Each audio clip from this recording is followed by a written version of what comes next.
looking for food, starvation, the recipe, people subdued. When the people you trust got it in for you.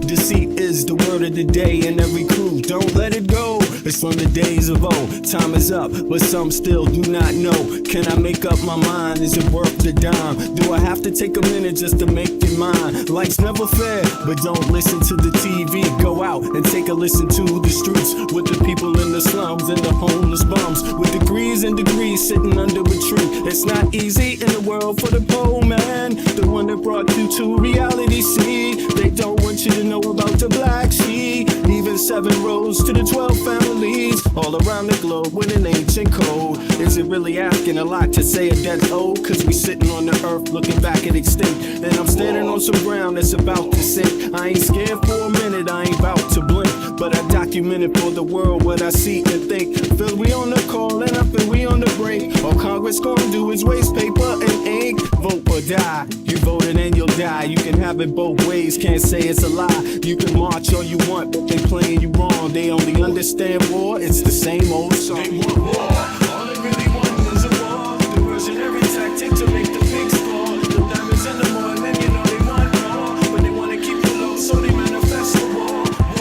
All they really want is a war. Diversionary tactic to make the pigs fall. The diamonds in the morning, you know they want more, but they wanna keep it low, so they manifest the war. Like a lotus coming out of the mud with colors, I create envy in those with power but jealous. I unify the poor with my song, the hell with the others. Descended the way they treat indigenous brothers, cause I understand we link forever. They try to hate us even though that we keep it together. I'm not talking about controlling the air or the weather. I'm talking about maintaining the truth, the high endeavor. A rebel drops bombs in the midst of trouble. The free world counterattack and now there's double. But nature gets the shit in a way to settle. If you stop the machines for a minute, you might hear, but they won't, cause the TVs whisper in the ear. And capitalism has eyes that don't fear, and they cloud up and get crazy and won't stare. And like an app, it's hard to get an ass to listen. Living like this is like living in prison. It's hard to keep hope when you're living in prison. The spiritual thoughts, so yes, the mental prison. This outside, yes, it's got to get through. Something's gotta die, so something here can live. Your life is nothing if you got nothing to give. Keeping the spiritual, yes, disguised as religion. Controlling your mind, the mental prison. All they really want is a war. Diversionary tactic to make the pigs fall. The diamonds in the morning, you know they want more, but they want to keep it low, so they manifest the war.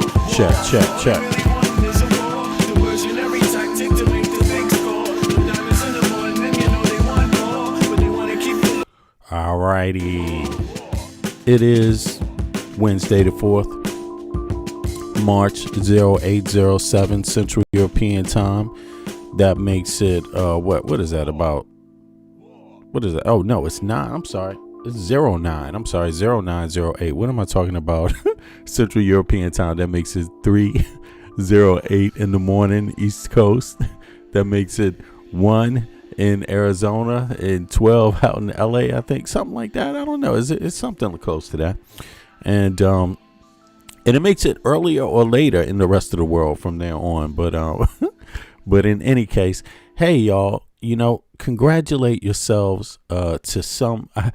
You have to think of the positive sometimes, all the time. You always have to review the positive because sometimes the negative can weigh people down. And I'm pretty sure that's what this whole disastrous, Trump shit is all about, weighing people down. Making people feel hopeless, making people feel like no matter what you're thinking, it doesn't matter. Like this war and that's going on right now. Trump acts like that he doesn't give a damn. They gaslight. Anything you see on TV, they don't see. That's not a problem. Well, embassies getting blown up and hit all of a sudden, that's not an issue. That's a sign of a strong war. You know what I'm saying? So you got to clap because you made it today. And we had an election. There was an election in Texas. There was an election in Texas, and they had a whole lot of shit going on, but they had an election. And so the election wasn't stolen. The election it didn't get stolen from the people, not fully. Now it got tampered with, of course, and that shit's been happening since day one. I mean, before day one of the election, people have been tampering with Florida, with Texas. They've been tampering with Texas, and the main culprit, just to remind people, was Donald J. Goddamn Trump. I mean, he was the main one that came out and really was like, he wants to change shit inside of Texas because he's afraid that Jasmine Crockett, or Democrats might get more seats. That's really what it was, right? Is this like too bright? Yeah, he was afraid that Dems would get more seats. He's also afraid. He also didn't like Jasmine Crockett. He really hated her, and so he was the first one to come after voting rights in Texas. Now, let me see. Just to start it off, I want to make sure I do this right, and so let me just pull up some data on Texas and the vote in the districts. What makes Texas such a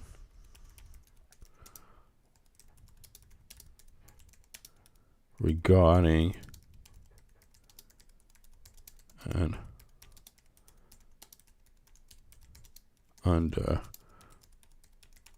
Damn, sometimes my typing is good. I don't know if you can hear me hitting that task and hitting the in Danish is called a taskator. Damn, what is it called in English? I don't even know. But here's the thing. Texas is a critical state with, regarding ethnic issues and voting, right? Because it's on the forefront of a massive demographic shift where the majority, or perceived demographic shift, but it is what it is, where the majority is no longer a single group, right? As of 2026, the state is a majority minority state, meaning non-Hispanic whites make up less than 50% of the population. Okay, so that's just non-Hispanic whites make up less than. They make that sound like a tragic thing just automatically. They make that sound like a tragic thing automatically. You know what I'm saying? Like, damn, less than half? Wow, what a democratic shift. You know what I'm saying? You mean the space for, yeah, this. No, I'm whatever this is called. What do they call this in English? I'm forgetting. What the hell is this called on the computer? I'm sorry. In Danish is called a taskator. I forgot in English what the hell it's called. That's terrible. But listen, text, yeah, a keyboard. Thank you. No, I'm thinking this other shit next to me is a keyboard. That's why I'm not saying it. It's for music, but this is also called a keyboard and shit. But in any case, Texas is one of those states in the United States of America, and this is the big problem. This plays a lot into the politics in the U.S. This ethnic idea, this idea that something's wrong if people don't look a certain way, or for things to be right, people have to look a certain way. And that is why I would say that is the single most important issue in the United States to why Americans don't have fucking universal health care, because they too worried about how they look. Americans are too worried about ethnicity. Yes. They're too worried about sexuality. Americans are too worried about gender, right? They're too worried about, and I mean that in a bad way, gender. I mean, the men are like, the women going to take control. The women going to take control. And I'm going to prove that shit to you. Really, seriously, man. It's not a great day for women in the United States of America, the country that has never had a female president in its history ever. You know what I'm saying? But enough said on that. But it really comes down to a lot of things. Who's going to, can a man go into the female's bathroom? People vote on that shit and these kind of things. But the number one of those things has got to be, the ethnic thing. The ethnic thing has got to be, what somebody looks like. And so when I read these categories, sometimes I also think like, damn, who can, what is this? What does this even mean? The state is a majority minority state, meaning non-Hispanic whites make up less than 50%. Like that's supposed to be an issue. Ring the alarm. Ring the alarm. The color is changing. La. And what does that mean? I'm just saying that is exactly what the fuck is going on in there. That is exactly every person that is that is that is a white. I don't even know the terms anymore. What is this? Majority minority state, meaning non-Hispanic whites make up. Okay, so what about just the regular speaking whites? What is non-Hispanic? What do you call the other white people? You just call them white people? I'm serious. Is that what they call them? Is that what they call them? Because they have a definition for a lot of groups. And I'm not saying that you can't have categories, but it seems like, damn, is it just going to be one kind of? Anyway, but in any case, it almost makes it sound like the issue is, the color or the ethnicity changing. And that just tells you right off the bat that is in people's minds a huge problem. Like, fair enough, a huge problem. But it's a bigger problem than healthcare. That's a bigger problem than education. That's a bigger problem than energy. That's a bigger problem than housing. That's a bigger problem than a union wage, a fair wage at a job. It's clouded up. It's become like an excuse for not having those things. So, you can't get universal health care. Why? Because we got to keep it conservative. You can't have, universal education because we got to keep it conservative. We got to keep it. That's no excuse. Why the fuck don't these white people in the majority why don't they want fucking health care? Like, what's wrong with them?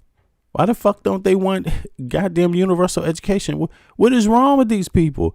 Like, just because you look different doesn't mean you don't need the same fucking things. And this is the story of Texas. This is I suppose, Caucasian. Yeah, is that what they call them? I don't know. Because they got a name for everybody else and shit. It's like, I was reading this. I was like, damn, this is hard to fucking read because I haven't even thought about some of these terms in a while. But look, Texas demographic. Who lives there? The political power. Who represents it? Why Texas is a critical state to watch. Texas serves as a national laboratory for how a diversifying society handles the transfer of political influence. But the transfer, where is the transfer occurring? Is the transfer only occurring by color or ethnicity? Is that the only thing that's transferring? What about values? What about values? And that's the funny thing. So when I think the more people put on this stuff, the less they actually talk about values. And I really hope this year Texans and Americans start talking about values, real values, really in a meaningful way. And I don't mean this corny ass values that is conservative. No, I don't mean conservative Christian values. I mean values as in things all people need. You need drinking water. You need shelter. Okay, regardless if you're a Christian or not, no matter if you're a certain color or not, black or whatever, you need housing, you need education, you need health care.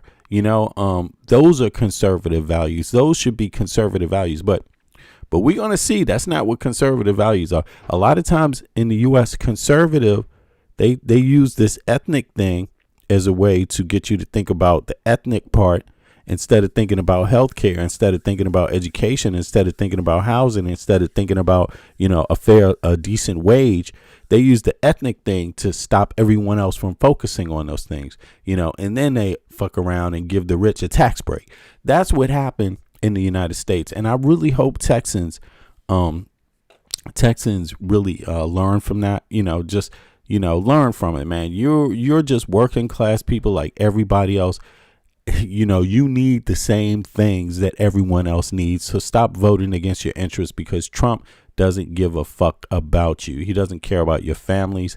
He doesn't care. And here's the thing. He doesn't respect you so much that guess what Trump did? This is what Trump did 6 months ago. This is what's behind the results of tonight. This is really what's behind it. Is this. Their congressional map would get you 5 safe red seats.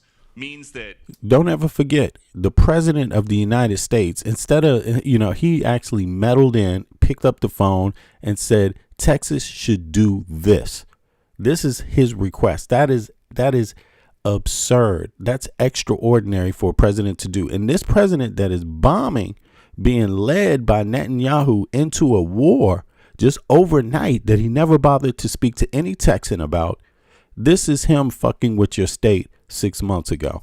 California, New York, Illinois, and Maryland are all going to redraw their maps to add safe. Well, they'll do it anyway. Is it worth it? Yeah, they'll do it anyway. Why? If we stop over there, they would have done it anyway. Look, a lot of these states, I watched this. They wouldn't have done it anyway. And this is the whole thing. Trump always does this. It's always somebody else did it, so I'm going to do it. Or I'm going to do it because the other person did it. That's his only reason for doing anything. That's the excuse he uses. But people weren't trying to do this. Listen, redistricting in an election year has always been considered unfair. It's considered interfering in an election. That's what it's considered to be on a normal day. You see, and voters should look at it that way. I mean, it takes time to make changes that don't affect the voter. And what you're going to see tonight, and part of the story of Texas, is that part of that story of tonight is people, not everyone was able to vote because they made changes at the last minute. Now, I'm not saying that changes the result. Nah, because if you ask me, the bottom line is that it doesn't change the overall politic. And in Texas, people are fucking thinking about color. A lot of people are thinking about color and religion, not clean water, not education, not a decent wage, not a health care. They're not thinking about those things. You see what I mean? They're not thinking about weather systems, weather warning systems, so that the next time a flood comes, it doesn't knock over everything and run through Texas like it did last year. You see what I mean? The state is poorly represented. It has a $7 goddamn minimum wage. I mean, what the fuck? And you complaining about immigrants, motherfucker? Who wants a $7 job? Who the fuck wants a $7 job? You know what I'm saying? What the fuck? They need FEMA. Who needs FEMA? They need FEMA. And the same dude that fucked with their elections fucked with FEMA. I mean, this is, so we got a long way to go before things will be as they should. Before things will be as they should. But at the very least, at least there was an election. How it turns out, I will not be surprised at all, because the mere fact that a lot of the focus has been put into the ethnic shift, I won't be surprised if it just turns out a certain kind of way. But in any case, here we go. This morning, as Democrats are complaining, and they're complaining from states where they've done it, like in Illinois, like in Massachusetts. I watched this lunatic, Pocahontas. She's a total lunatic. I don't know what she's on. She's all jumping up and down like I've never seen anything like it, talking about supporting the communist mayor. And he's not a socialist. He's a communist, okay? This is not a socialist. Oh, there you go, Dylan. Appreciate that. This is a communist. If you look at any of his policies and go back 6 months, you don't even have to go back further than that. So they want to put a communist in New York. Now, the good news is we have a lot of power over that. Mom Donnie, he's talking about Mom Donnie. So Mom Donnie won that election. And Mom Donnie today is the most popular politician and most popular mayor in a lifetime in New York City. In a lifetime. Just that simple. Just because people didn't fall for the division. People didn't fall for, what's it going to look like? Is it going to look white or black or yellow or green? What is the hair texture going to look like? I need to know the hair texture of the next mayor. You know what I'm saying? I need to know the hair texture and eye color before I fucking vote. And guess what happened? Because New Yorkers were able to dodge all that bullshit, they actually got rent control. Bow. While the rest of the country is going to have to worry about Trump inflation, right? Because your rent could go up again. Guess what New York got? Rent control. They got it already. Guess what else is happening? I believe there's some child care thing happening in New York now on the state side.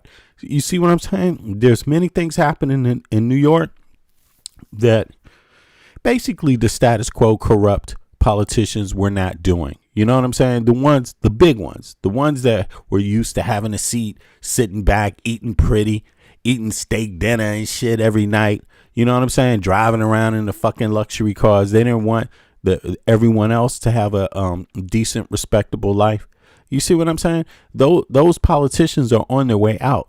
And Texas, you know, if you know what's good for you, you will do it also. And every other state, like, because the status quo right now is horrible. It's horrible. You know, but because we're the ones with the money. We send them. So short, Trump asked for this, right? Trump asked for that. He asked for the redistricting. Jasmine Crockett, because of that, she's basically out of a job, right? She's basically out of a job.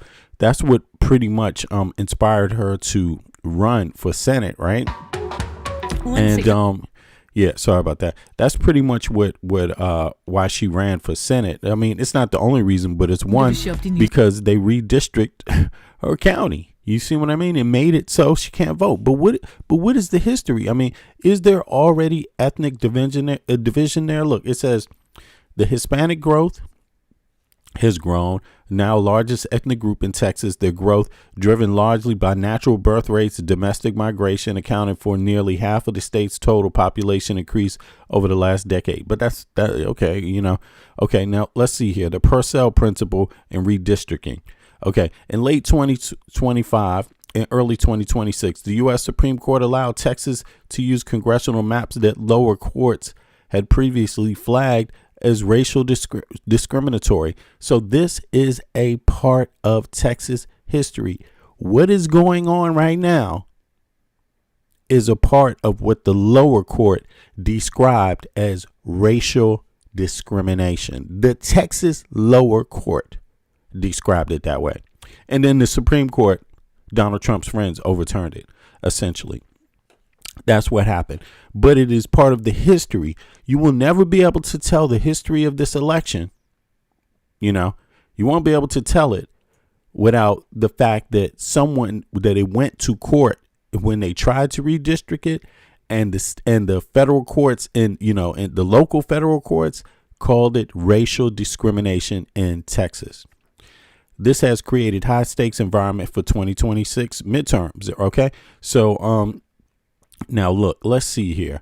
Urban rural divide, ethnic diversity and concentrated in the Texas triangles, Dallas, Fort Worth, Houston, Austin, and San Antonio. The political struggle often pits these diverse, rapidly growing cities against the more traditional, slower growing rural areas. Okay. Are Black Americans underrepresented? The question of Black representation in Texas is nuanced. While Black Texans have significant presence in local leadership, they face systemic hurdles at the state and federal level. Okay. Population share. Black Americans make up roughly 12 to 13% of Texas population. Texas has the largest total Black population in any state in the United States. Historically, Black representation has been restricted to a specific urban districts. Houston, 18th Ward, I guess, or Dallas, 30th. There have never been a Black senator from Texas. Okay, so again, that's part of Texas history. Why? Because Texas has the biggest Black population in the country. You know, and to not have ever had a senator. Listen, Washington, D.C. has had, it's not a state, it's a city. But for a city, it's had a high population of Black people. What is that translated into often? What is that translated into? That's often translated into, other parts of the government, right?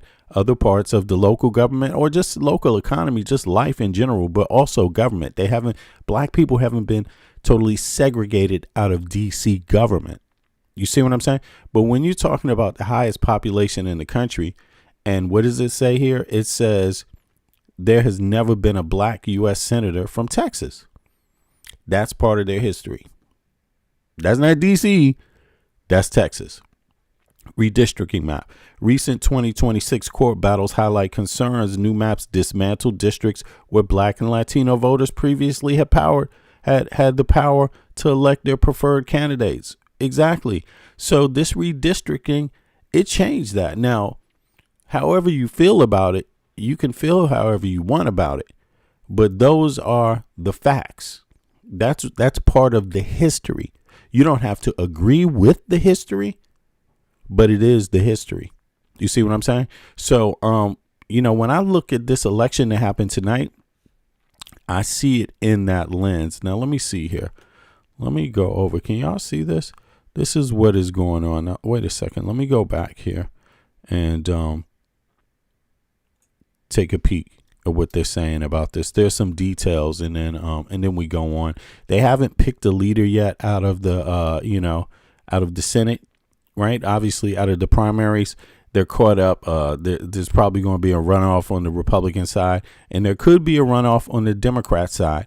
But it's, since all the votes have not come in, because now it's got to go to court, because, they've been active trying to change the rules at the last minute. They passed another law, or they tried to. Yeah, they did. And it was some county issue about where you could vote. And one of the counties did something to where it's like they weren't going to be a part of the national thing. So a lot of people came by that county polling office to vote, and they were sent to other places. And many of those people wouldn't be able to vote because it takes time to go to the other places, right? So then they went to court. The court extended it. The local court extended it, right? And then now the Supreme, because obviously, they want to make sure if you're a citizen, you have the right to vote, right? Since they just changed the rules, right? So they extended it to 9 o'clock, the voting times, to 9 p.m. So they would have time to go to the other places they were sent to, right? And then that got blocked. So that's what's going on right now in Texas. That's part of the history of just this election. So if you're planning on voting this year in the United States of America, call today to make sure you're even registered, because if they don't have your name on a registered to vote, right, as an active voter, if they don't have your name on that list, you could fall into a category of a ruling that comes later from the Supreme Court that could say you need to go get new records before you can register to vote. You understand what's going on? You understand what's going on, right? You see, you understand what's going on. It's not about Crockett being too loud. It's about your elections are being fucked over. That's what it's about. And you ain't doing anything about it. That's the problem. You see what I mean? Trump, that's really the problem. You're supposed to be loud today. These are the loud days if you want to stay alive, if you want to have a country, because of what's going on. These are extraordinary days, and you don't just remain calm like everything is fine in extraordinary days and times, but register. Make sure you're registered to vote, because this is how they can take you off. If you didn't, and also if you didn't vote last year, you need to understand you probably are not on the registration list because of that. The moment you don't vote, they're allowed to clean the rolls and kick people off who did. If you didn't vote, they can kick you off of the rolls and make you register again. But this time the Supreme Court could have a ruling that comes down before the next election that means you cannot register to vote if you don't have the ID they prescribe specifically, and you don't know exactly what it's going to be, because it's still being, I think it's actually the Senate that's still fighting over, right? And the Supreme Court, there's a lot of things that are happening at one time. So in any case, now, vote early and register early. Don't come late. Don't come late to the party. Don't on voting day, or don't 2 weeks before voting day start thinking about, are you registered to vote? No, think months in advance. Think months in advance. In fact, contact your what a board of elections in your state and find out what guarantees they have. What are the guarantees? What's going on? People need to tell them they don't want no last minute changes. Nah. You have the right to vote, and you pay taxes, and those taxes pay for those people at the election board, and you want them to guarantee give you some shit in writing, something, that exactly what's going on, what the rules are, So I'm just saying that because it obviously you just saw the votes happen already, and there's all kinds of shit going on, and they're going to consider these little tampering things as just part of the regular everyday game. Oh, well, it's just regular to poll. You just didn't get the vote. That's all. That's normal. Too bad. You showed up at the wrong place. Oh, you didn't know? Nobody told you? Oh, you didn't hear it when we said it yesterday or 10 days ago on at 9 in the morning? You didn't hear that? Yeah, oops, sorry. Did you send out? No, I was expecting to get a mail. Oh, sorry, we didn't send mails out this week. You know what I mean? Like, just period. Like, yeah, and this voting, voting in, they even want to stop. They even want to stop the post office from registering. So don't vote late. If you go there on election day and give your shit to the postman in the post office, they may not even stamp it to say they received it. It may just go in a pile that's waiting. You don't know. So don't wait till the last minute. This election is going to be the most important election in the U.S. history in your lifetime. In your life. If you're my age, 55 years old, in your lifetime. No question at all.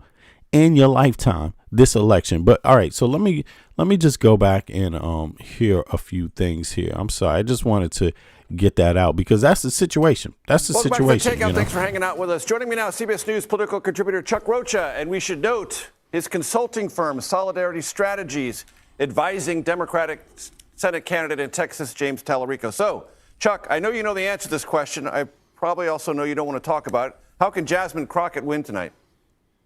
He has to gin up base voters who normally don't vote in a Democratic primary. There's two theories of the case here, and I'm not saying that Jasmine's is wrong. I'll remind folks that Donald Trump won his race by jazzing up his primary. So it's not a flawed system. The problem Jasmine has is that she got in and filed on the last date. So her biggest opponent has not been James Tallarico. It's been the clock. So in a Democratic primary, only Democratic primary voters vote, but stay tuned. Something different has happened in Texas during the early vote in person. 30% of the electorate that showed up in the primary had no Democratic primary vote history. That comes from two major groups. The biggest one being general election voters who were so angry at what they're seeing decided to show up in a primary. We don't know who those folks voted for. Congresswoman Crockett or now see, because of the data that's going out, overwhelmingly people voted Democrat in Texas. That's a good thing. That's the good part. So yeah, no matter who you are, I'm not trying to be down on anybody. I'm just trying to say, Texans, don't go for the division. Vote for the common good. Vote for the things you need. You deserve it. You deserve better. This country is the wealthiest country on earth. The United States is the wealthiest country to have ever existed in the humanity, in the history of mankind. You deserve it, Texans. You deserve health care. You deserve education, technical school education. You deserve child care. You deserve elder care. You deserve a decent living wage. You deserve it. If you don't think you deserve it, you won't go and demand it. And that's the biggest trick of the mind right there, tricking American citizens out of what they actually deserve. Shit that everyone else has in the Western world, American citizens have tricked themselves out of it. And how did they trick themselves out of it? By being worried about shit you can't control anyway. You should not be thinking about the gender, the eye color, the hair texture of the person you voting for. That shouldn't be the most important thing. It's what they're saying. They should be fighting for you to have health care, education, a living wage, child care, elder care, the things that count, transportation, energy, decent energy, affordable energy prices. They should be fighting for these things no matter who they are, no matter what they look like. So do not fall for this thing.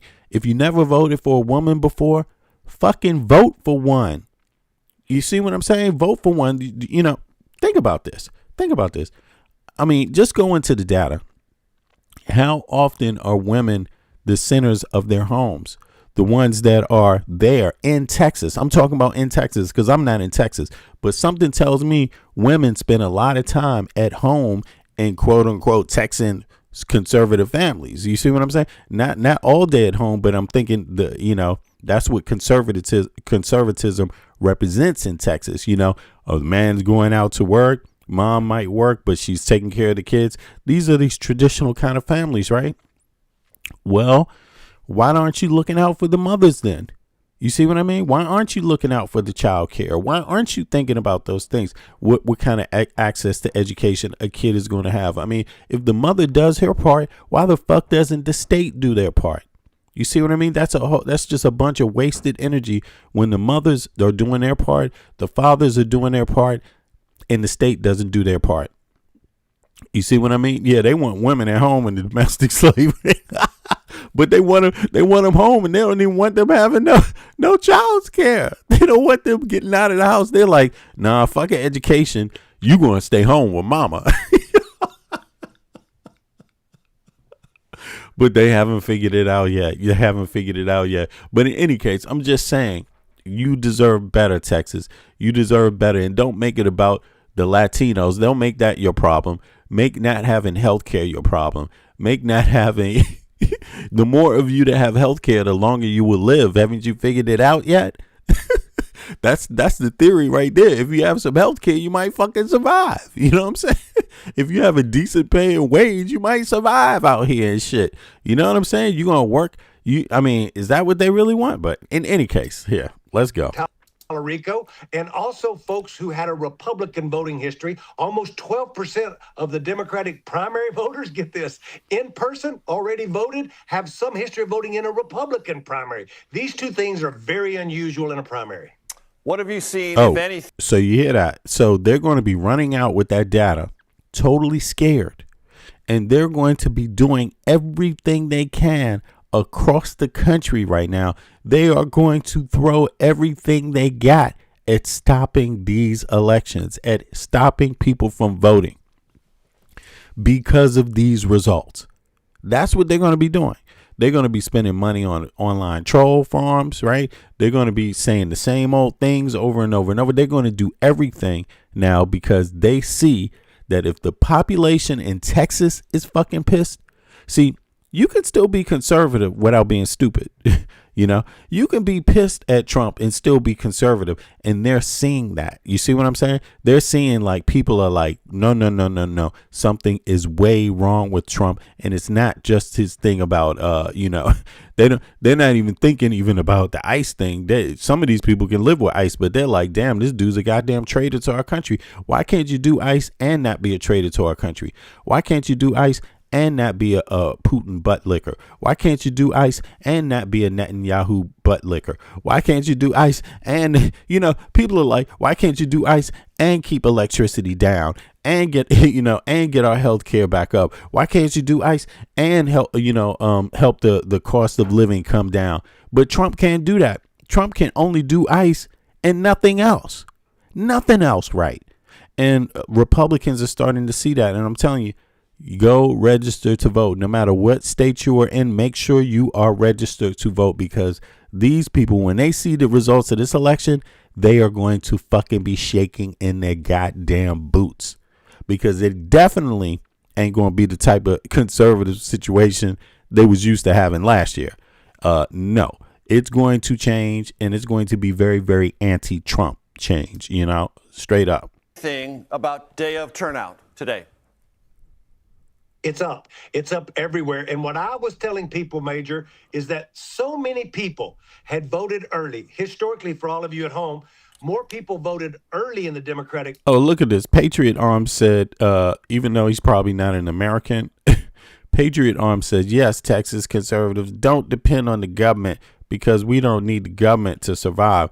Yeah, well, stop paying taxes then. Why does the government need you to survive? Why does the government need taxpayers to survive? Can't the government survive without the fucking taxpayers for a change? Why? Why do you give Donald Trump your tax money? Why, Patriot?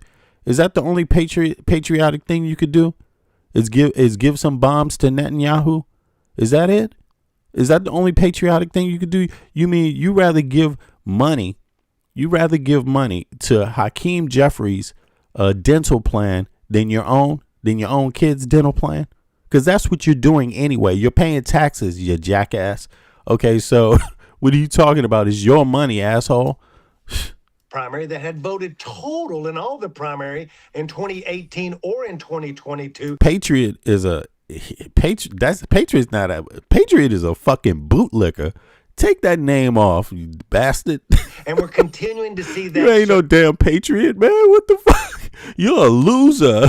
Right now, all across the state of Texas, when I thought maybe we had cannibalized some of that early vote and some of those folks who vote on election day showing up to vote early. But no, the rate continues. Voter turnout is up in Houston, in Austin. I know they're going through some snafus in Dallas County, but also Bexar County. It's up everywhere. And Chuck, what does that tell you, or what does it suggest to you about November, whoever emerges from this Democratic Senate primary? Major, me and you've talked about this many, many times on air, which is a midterm is a different election than a presidential. It's about motivation because normally 35% of the electorate from the presidential year don't show up in an off-year election. So it's about motivating the base vote, Democrat or Republican. It's the same scenario to get them to show up. What Texas has proven right now is Democrats are fired up. And to be fair to Republicans, because that's what I do, is their voter turnout is up as well, but only about a quarter, while ours is up almost 1,000% in certain counties. So you see motivation on both sides because Republicans have a primary as well. It's just dramatically more on the Democratic side. What is the wind at James Tallarico's back? He has something that's very unique, Major. Me and you have covered a lot of politicians. I got to been about Ruben Gallego and Bernie Sanders, and everybody has their own thing. I was at a rally in San Antonio. There's a lot of people that I saw a lot of podcasters rooting for Tallarico. You know what I'm saying? And I've heard him speak. I like a lot of the things he says. Don't get me wrong. And I agree, once this thing is over, people need to come together, and not just come together, not just Dems, but people need to come together around something new. You know what I mean? New voices. Because these guys, some of these regular voices, they're just in the past, man. They're not progressive. They don't know what they're talking about. They're not doing the things that state representatives are supposed to be doing. That's fighting for the everyday person in their state, no matter who they are. Every day. How much do you get paid? Everyday person's wage. Then you're in the club. Every day. Are you a parent? Then you're in the club. You're every day. Are you a person looking to get into a school, education, right? A young person looking to get an education. Then you're a everyday person. I need to find a way to help you get that education. These kind of things. Or are you a person an older person that fell off and had issues, right, in your life, but needs some direction and help getting things back together. We need to look and see how we do that and work on that. After all, it's the taxpayers that pay us. And every time you go to work and lift a finger, you're paying the government. Every time you lift a finger in your life, you're paying someone else. So the least you could do is vote and demand that they do something back that benefits you. Simple. Very simple. There's nothing stronger than a group of people pooling their energy together. Nothing stronger. A group of people that pool their energy together have more power than a group of people than individuals who are just isolated. That's just how it works. You see what I mean? The more mass you have, the more power you have. You see, and you just can't get that from not thinking as a group, So, but let me see here some more. Let's hear some more of this. On Sunday, and the room was packed door to door, and a Democrat on stage quoting Bible verses, talking about we've got to look to our neighbors. We should love Jesus. Yeah, now this is pretty much, I think, why the advantage that this man has. What's his name? What's his name again? Taurichi or whatever. Hold on, let me look up his name. I'm terrible at these names. I'm not from Texas, by the way. But let me see here. Tallarico, right? Isn't it Tallarico? Well, in any case, he's a preacher. He's a preacher. And that's going to give him an advantage in Texas, right? Not only is he a preacher, let's keep it real. He doesn't have the complexion that a lot of people like him are concerned about in Texas, right? He doesn't have, and listen, it doesn't mean that he has any specific background as a white man. I mean, what is his background? Is it English? Is it German? Is it French? Is it what? But that's what I mean. They just throw them all together in one group when their ancestry doesn't come from one group. You see what I mean? But let's be realistic. In Texas, these kind of things still matter. Your hair texture, your skin color. And if you come from a European background, there's people that are thinking like this. This is how I'm just saying it's not the smartest way to think, but there are people that still think this way. And that's just how it is. It's something you have to at least acknowledge to get past later, right? Or now. But in any case, he's a man. Not just how he looks. He's a fucking man. When was the last time Texas has elected a woman for Senate? Never. So you see what I mean? So this is it's hard to break old habits. It's hard to break old habits. It's hard. Even if you have some really fucking bad habits, it's hard to break it. So this guy has everything that a conservative will want outside of hate. You know what I mean? He got the right color. He's got the right gender, right? And he's preaching from that Bible, right?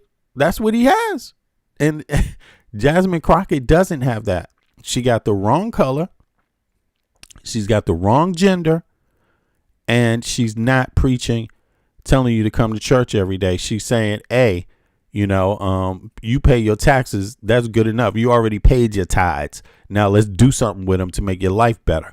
I mean, this is what it is, and but he won as a Democrat. And I think this is why a lot of people tend to they want to this is what it's called. People want to support someone they think can win.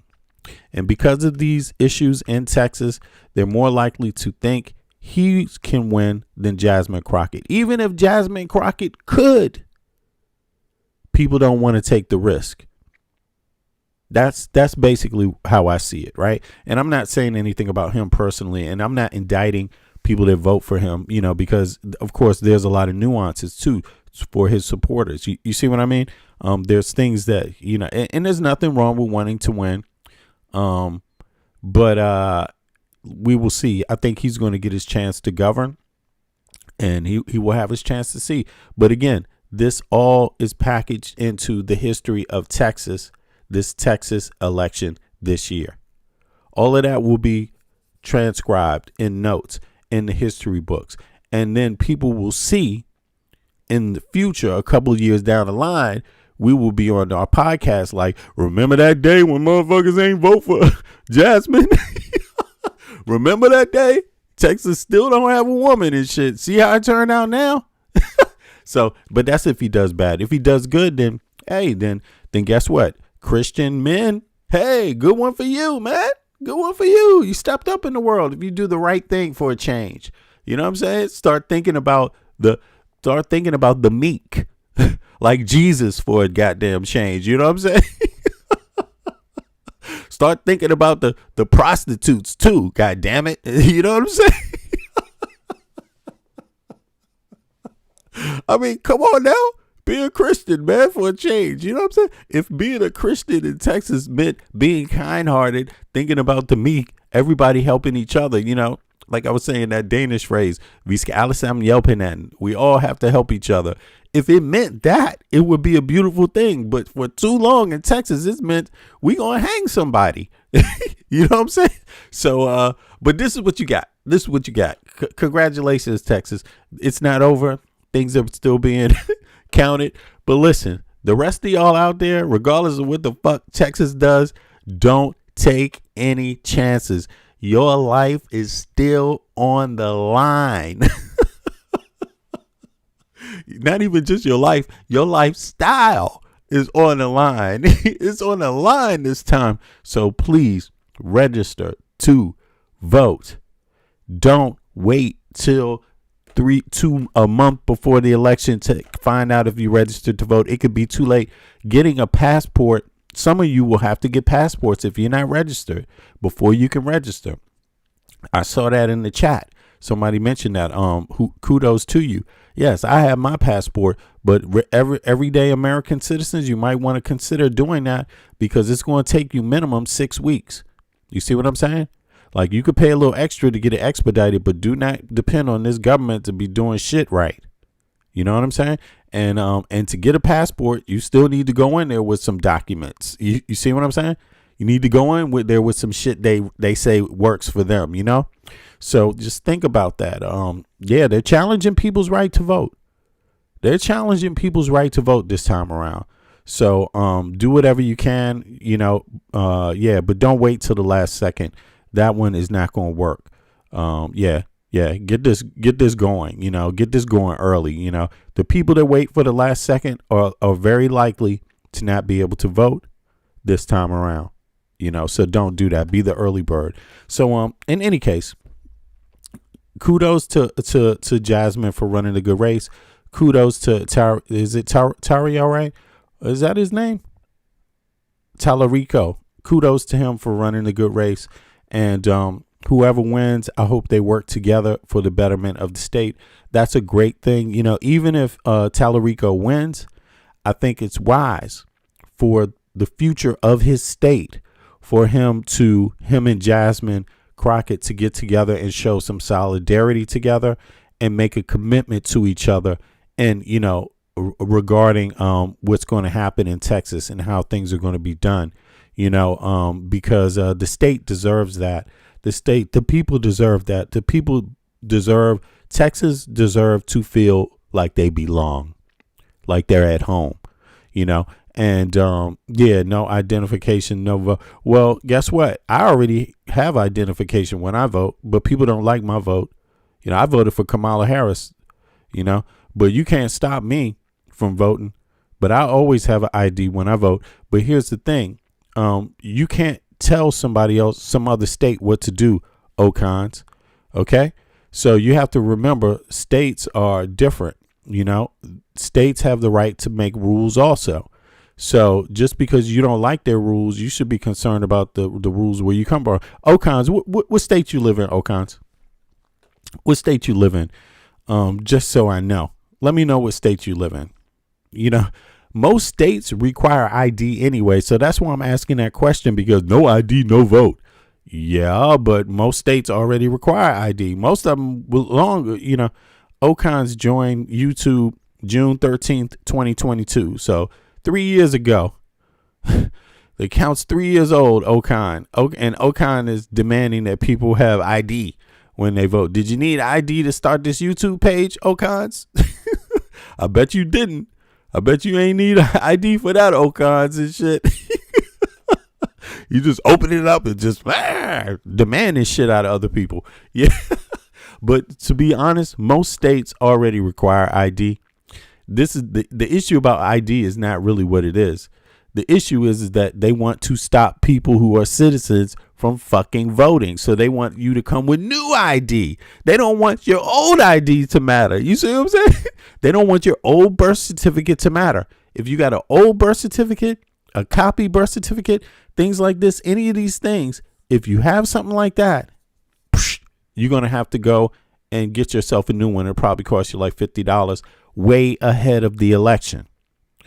You see what I'm saying? In some states, people will be fine because maybe the ID they already have is good enough. But for women, now think about this. Women, this is another thing. Texas, jazzy music. I see you. Texas, think about this.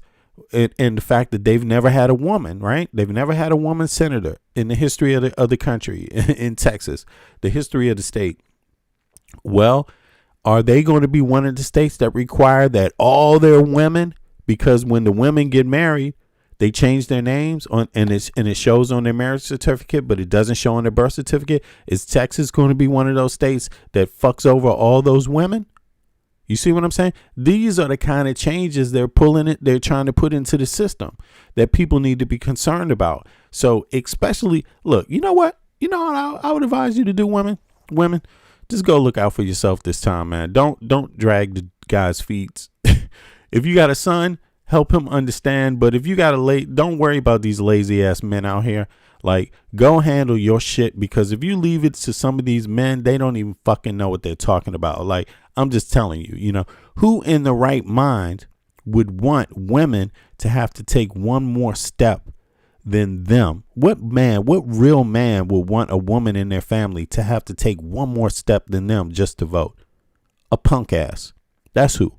You see what I mean? But because of the shit that Trump is suggesting, when any woman that got married is actually going to have to go do some paperwork, more paperwork than a man. Period. That's what it is. It's gender bias. It is gender bias. And that is terrible. You see what I mean? It's misogynistic. And that's what they want people to do. And I'm just curious if Texas is going to go along with it, because, look, think about this. Texas might go along with it, but is that going to backfire on them? Is that going to backfire on them?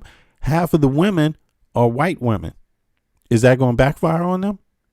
You see what I'm saying? So that's probably going to backfire on them. It's going to backfire on conservative women that, are traditionally anti-immigrant, all anti-abortion. It's going to backfire on them in Texas. You see what I mean? But these are the things a lot of these dumbasses want to put into play, because they're so scared of everyone else. They're willing to chop their own motherfucking arm off. It's stupid anyway. It's a stupid politic. It's stupid way to do politics.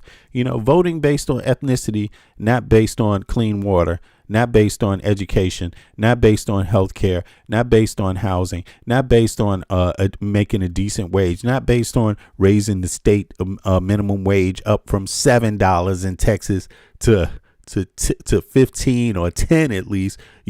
Texas. Look at this shit, man. Texas, who the fuck? Put a 1 in the chat if you want a job that pays $7 an hour. And put a 2 in the chat if the answer is fuck no. Okay? I mean, let me start off. 2. Texas, keep your motherfucking $7 job to yourself.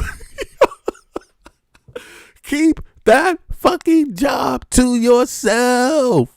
What the fuck? You better stay away from me with that fucking job, man. I'm going to get rude.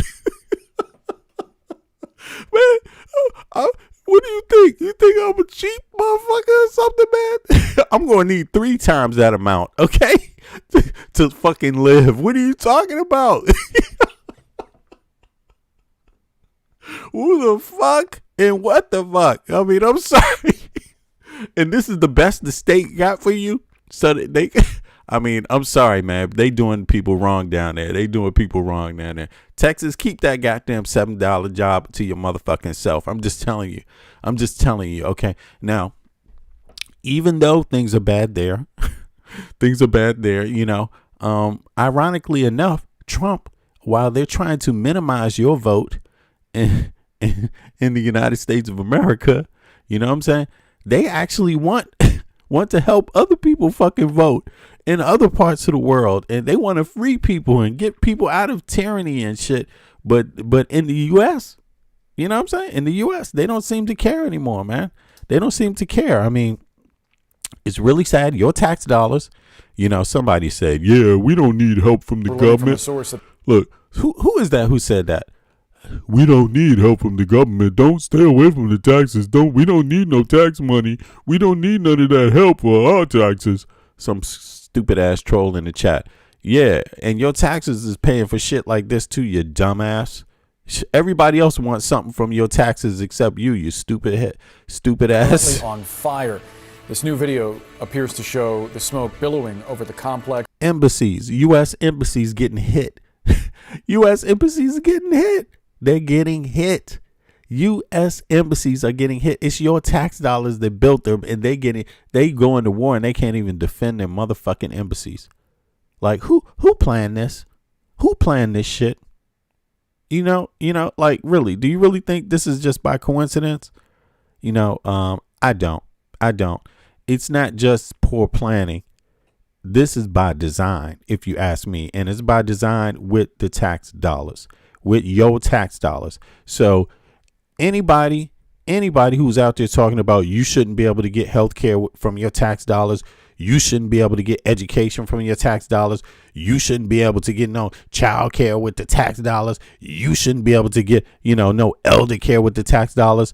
Well, how come you won't stand up to stop, supporting this shit? How come you won't do that? No, you only stab yourself in the foot at home. You don't do a motherfucking thing about anything else that's going on with your money. You give Peter Thiel, Elon Musk, Netanyahu, you give them all your fucking money every goddamn day of the week, and you don't fucking care. You don't stand up for yourself.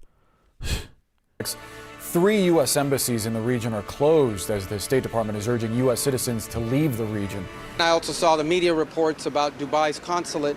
The last update I had with seconds before getting before these cameras was that a drone unfortunately struck a parking lot adjacent to the Chancellery building and set off a fire in that place. All personnel are accounted for. As you're aware, we began drawing down personnel from our diplomatic facilities in advance of this. In the cases, for example, of Beirut. I mean, this is what a coach on a losing team sounds like, basically. Like, we're packing up shop. Yeah, we started closing down. We closing the gym down now pulled all the shit out of there. Emptied all the closets. Emptied all the, we pulling the training bags out and everything, as we speak. He's just closing up shop. Running. Just running. No fight in him. This guy has no fight in him. Nothing about it's just like, we got and think about this. Is that really the plan? Like two stones, getting more things out of one stone, you know what I'm saying? Like, I forget the phrase, but could the plan be to assist someone in the region and at the same time you pull out of the region, like close down your embassies?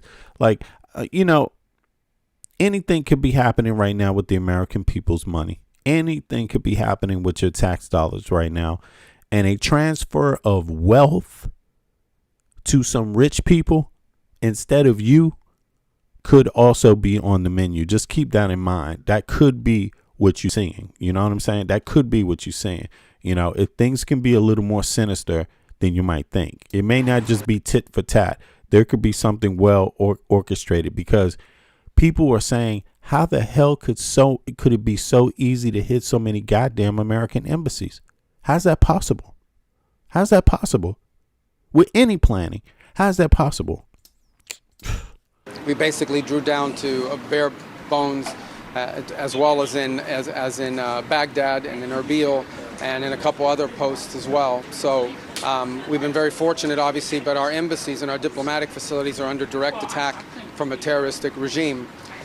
With an update, I will obviously refer you to the Department of War. Suffice it to say that our objectives remain as they've been identified from the beginning and by the President laid out clearly yesterday.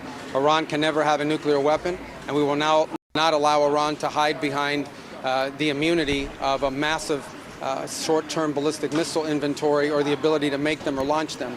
Nick Robertson is in Riyadh. Nick.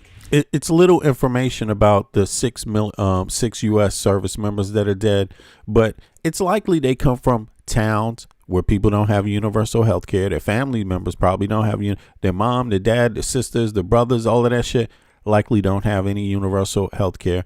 A lot of the people in the military, it's their only choice. They go in there and they think they're going to get a GI Bill so they can actually go to school after, so they can get a trade education or something else after. That's why a lot go there. You won't be seeing Trump's kids in the military. You won't be seeing any of them. Elon Musk kids.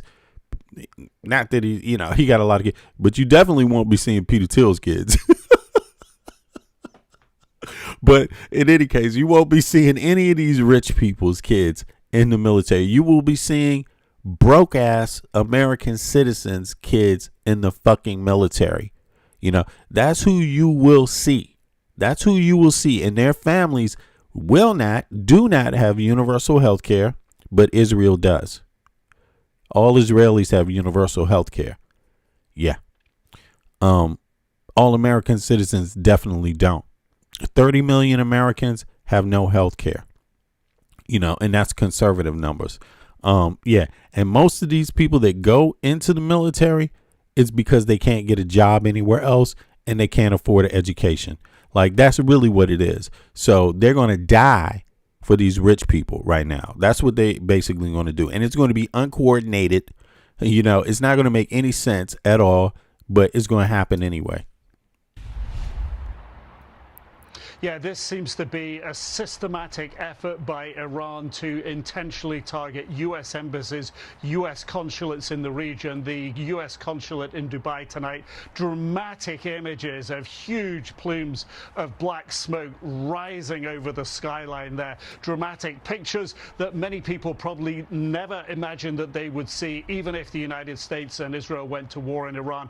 That is what is happening. The assessment here in Saudi Arabia is that Iran retains control, command and control of what it does militarily, and it is systematically, carefully, in a calibrated and calculated way, targeting things that it believes will cause maximum panic, maximum disruption, and maximum pressure on the White House to end the war. Overnight last... Shit, look at this. Barney Cat. Sorry, Barney Cat. What country do you live in? Who's your healthcare provider, Barney Cat? You know, there's always these, everybody's all, it's the same, everyone's the same, why are you complaining? Don't worry, it's always been like this. Comments. Look at Barney Cat's comments. Inflation all over the world, including the U.S., unintended consequences. You know, yeah, right, sure, Barney Cat, sure. Hey, and lo and behold, y'all, look at this. This is what I'm telling you. And we have to be very clear. Like, you got to call these people out. Look, this is Barney Cat right here. Barney Cat joined February 11th, 2026. Damn, you ain't even a week old, Barney Cat? What the fuck, man? Like, what's going on? You 2 weeks old. Barney Cat was just born, y'all. Barney Cat was just born. Look at this shit. It's unintended. It's unintended consequences. Yeah, sure, it's unintended consequences, you fucking troll. You goddamn bastard. You know, look at Barney Cat, you fucking fake ass. Get out of here, man. Nobody wants your trolling ass in here. Go get a motherfucking ethnicity and a nationality and come back, okay? You fucking scumbag troll. Faking, trying to fake like he's somebody and shit. Nobody and shit out here fucking, I am Grok, my name is Barney Cat. Inflation is the same all over the world, unintended consequences. It's like, god damn, Barney Cat, that's all you can say, man? Damn, dude. Look at this. Portugal, we are buying expensive U.S. gas thanks to U.S. blowing up the pipelines. Yeah, no, you writing from Russia, homeboy.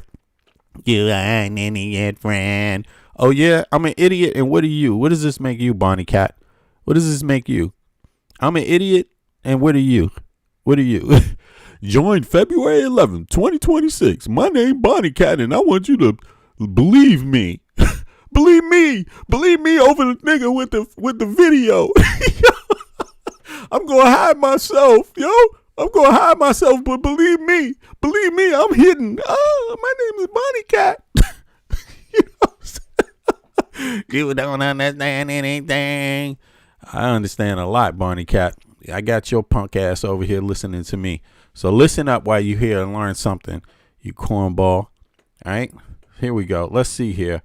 Don't worry, Barney Cat. Don't worry, man. It's all right, man. Just take it easy, bro. Take it easy, you cornball ass.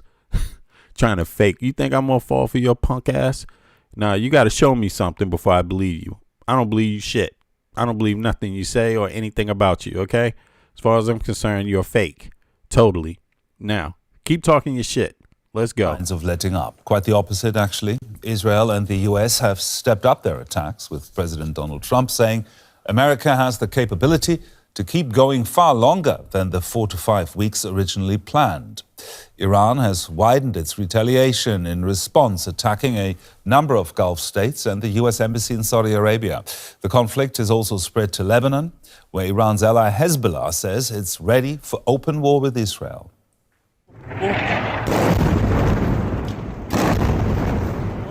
Another missile rocks the center of Tehran, just one of dozens. The US and Israel say they have carried out large-scale strikes on Iranian military command centers, including the headquarters of the Iranian Revolutionary Guard Corps. We're not stopping, not even for a minute. The power of our attacks is unprecedented. The Iranian regime is being struck to its core. It's weakening by the day. Iran has responded by launching drones and missiles at targets all over the region. Saudi Arabia, Iraq, the UAE, anywhere with a US military presence. Now Iran has been joined by one of its most important proxies, the Hezbollah militia in Lebanon. The group has vowed to return to resistance against Israel, opening yet another front in this regional conflict. Israel has responded with strikes all across Lebanon. In the capital Beirut, an Israeli attack destroyed the headquarters of Hezbollah's Al-Nur radio station. Other targets have not been so clear. We received an evacuation warning around 4 in the morning. The building is empty. There's nothing there except a car shop.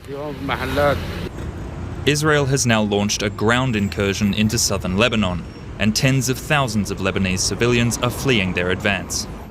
Our forces have taken control of the terrain and are creating a buffer between residents and any potential threat.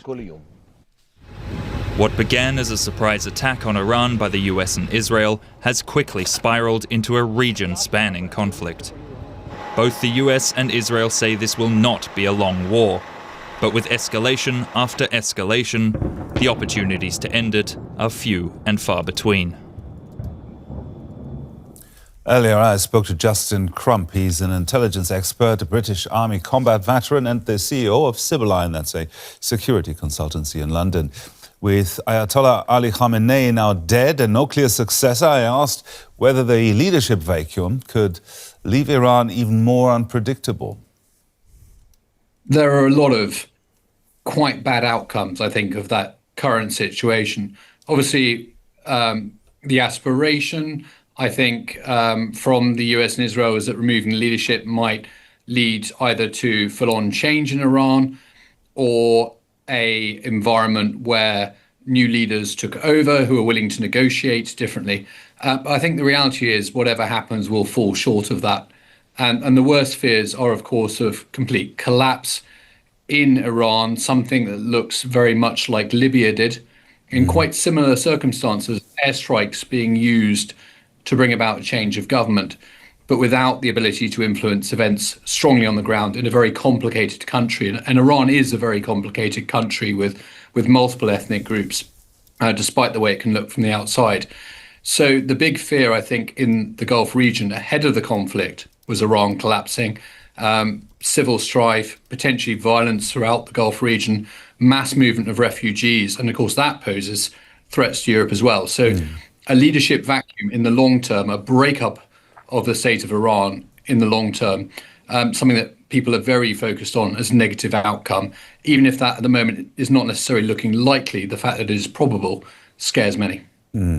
Now, Iran has launched wide-ranging missile and drone attacks across the whole Gulf region. What would it actually take for a country like, say, Saudi Arabia or the UAE to move from defensive actions to joining a US-led coalition militarily?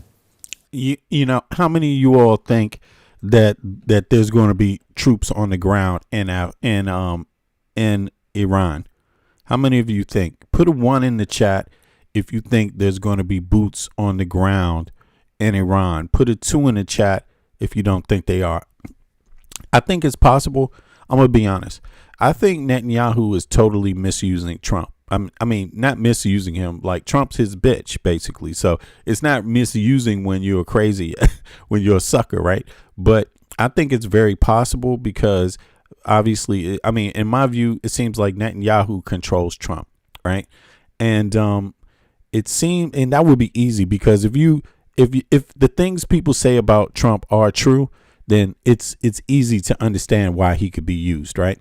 So I think what's going to happen is the American military Americans are going to pay the cost of the war.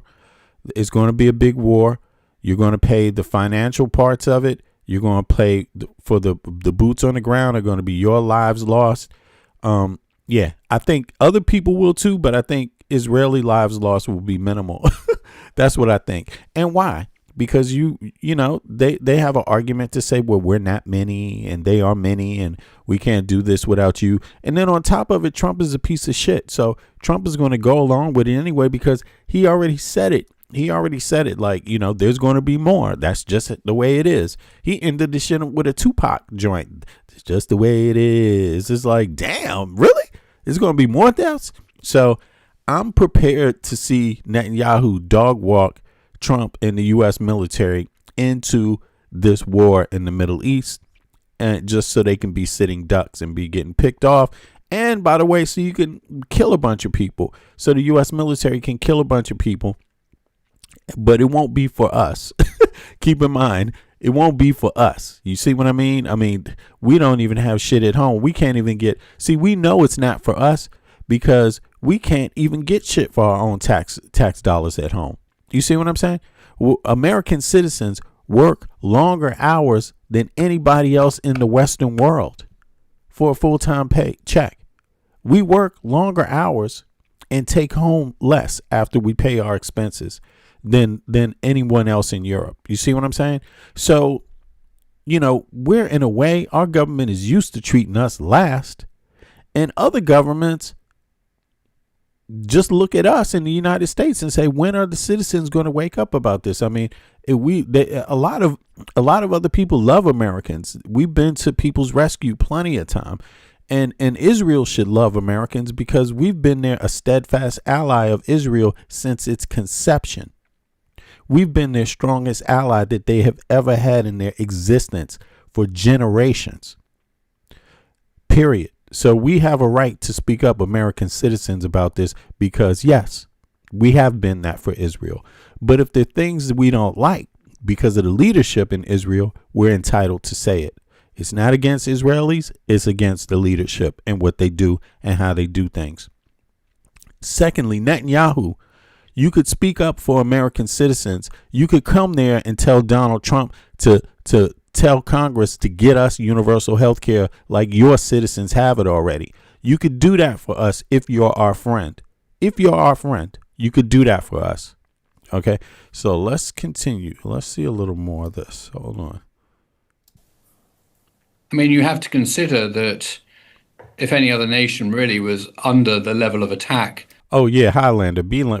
Highlander BB fully controls Donnie. I mean, goddamn, you know, it's embarrassing, man. And if I was the U.S. military, I would not be following this motherfucker's orders. Like, it's embarrassing.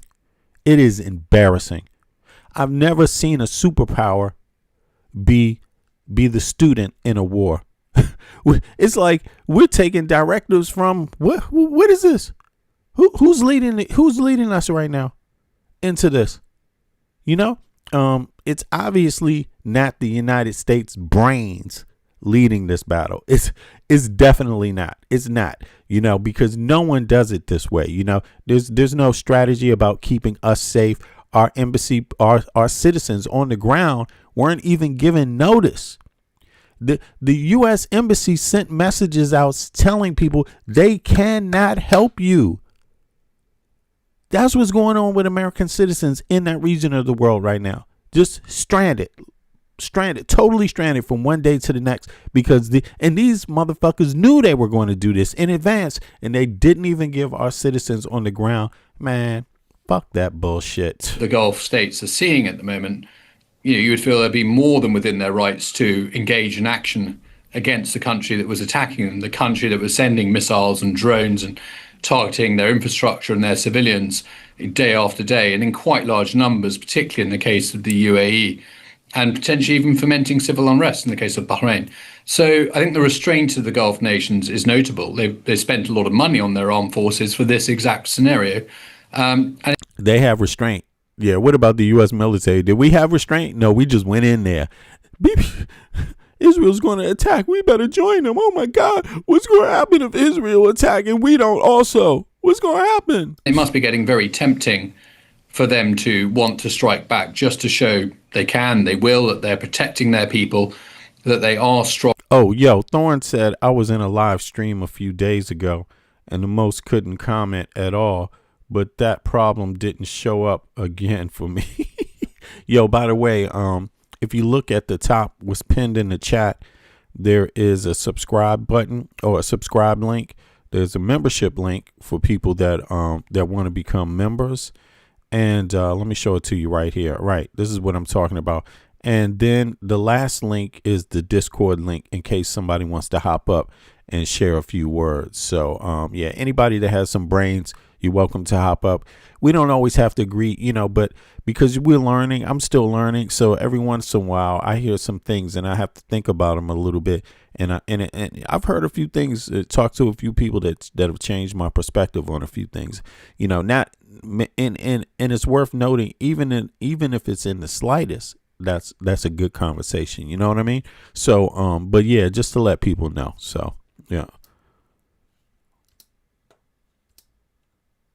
Wrong places, and they're prepared to take the sort of actions required.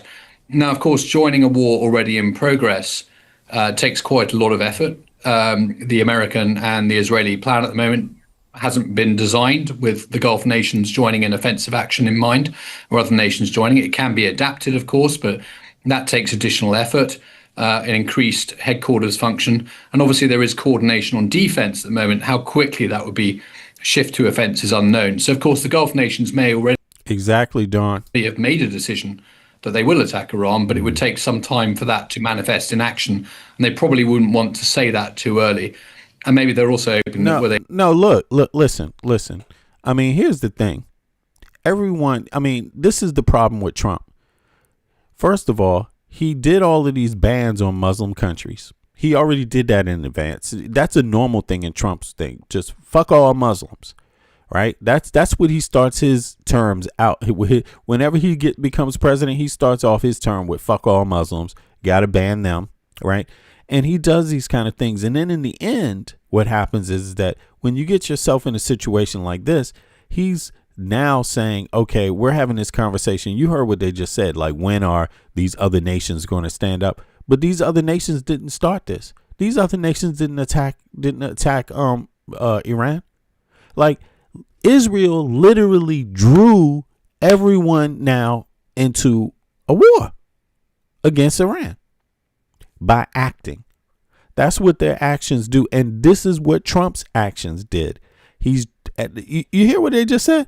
They're wondering when are other countries going to chime in. Listen to this. They're talking about countries in the Middle East and shit, but they're the ones that have the most to lose, because who's going to protect them tomorrow? Who's going to be there for them tomorrow? Nobody thinking about that. Nobody's thinking in advance. It's just it's like everything now or nothing. You see what I mean? And I'm going to tell you what's going to happen. The United States citizens, right?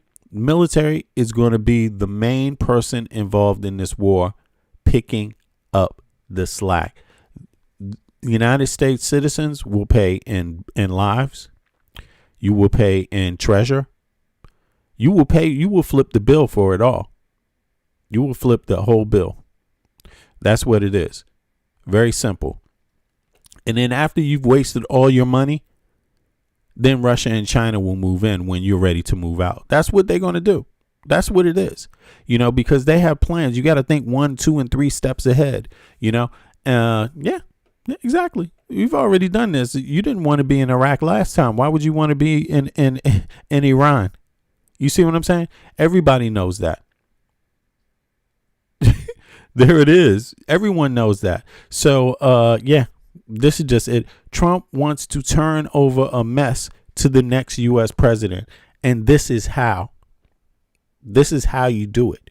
You get Americans in the military bogged down in something, and then you pass the problem on to the next administration, And, yeah.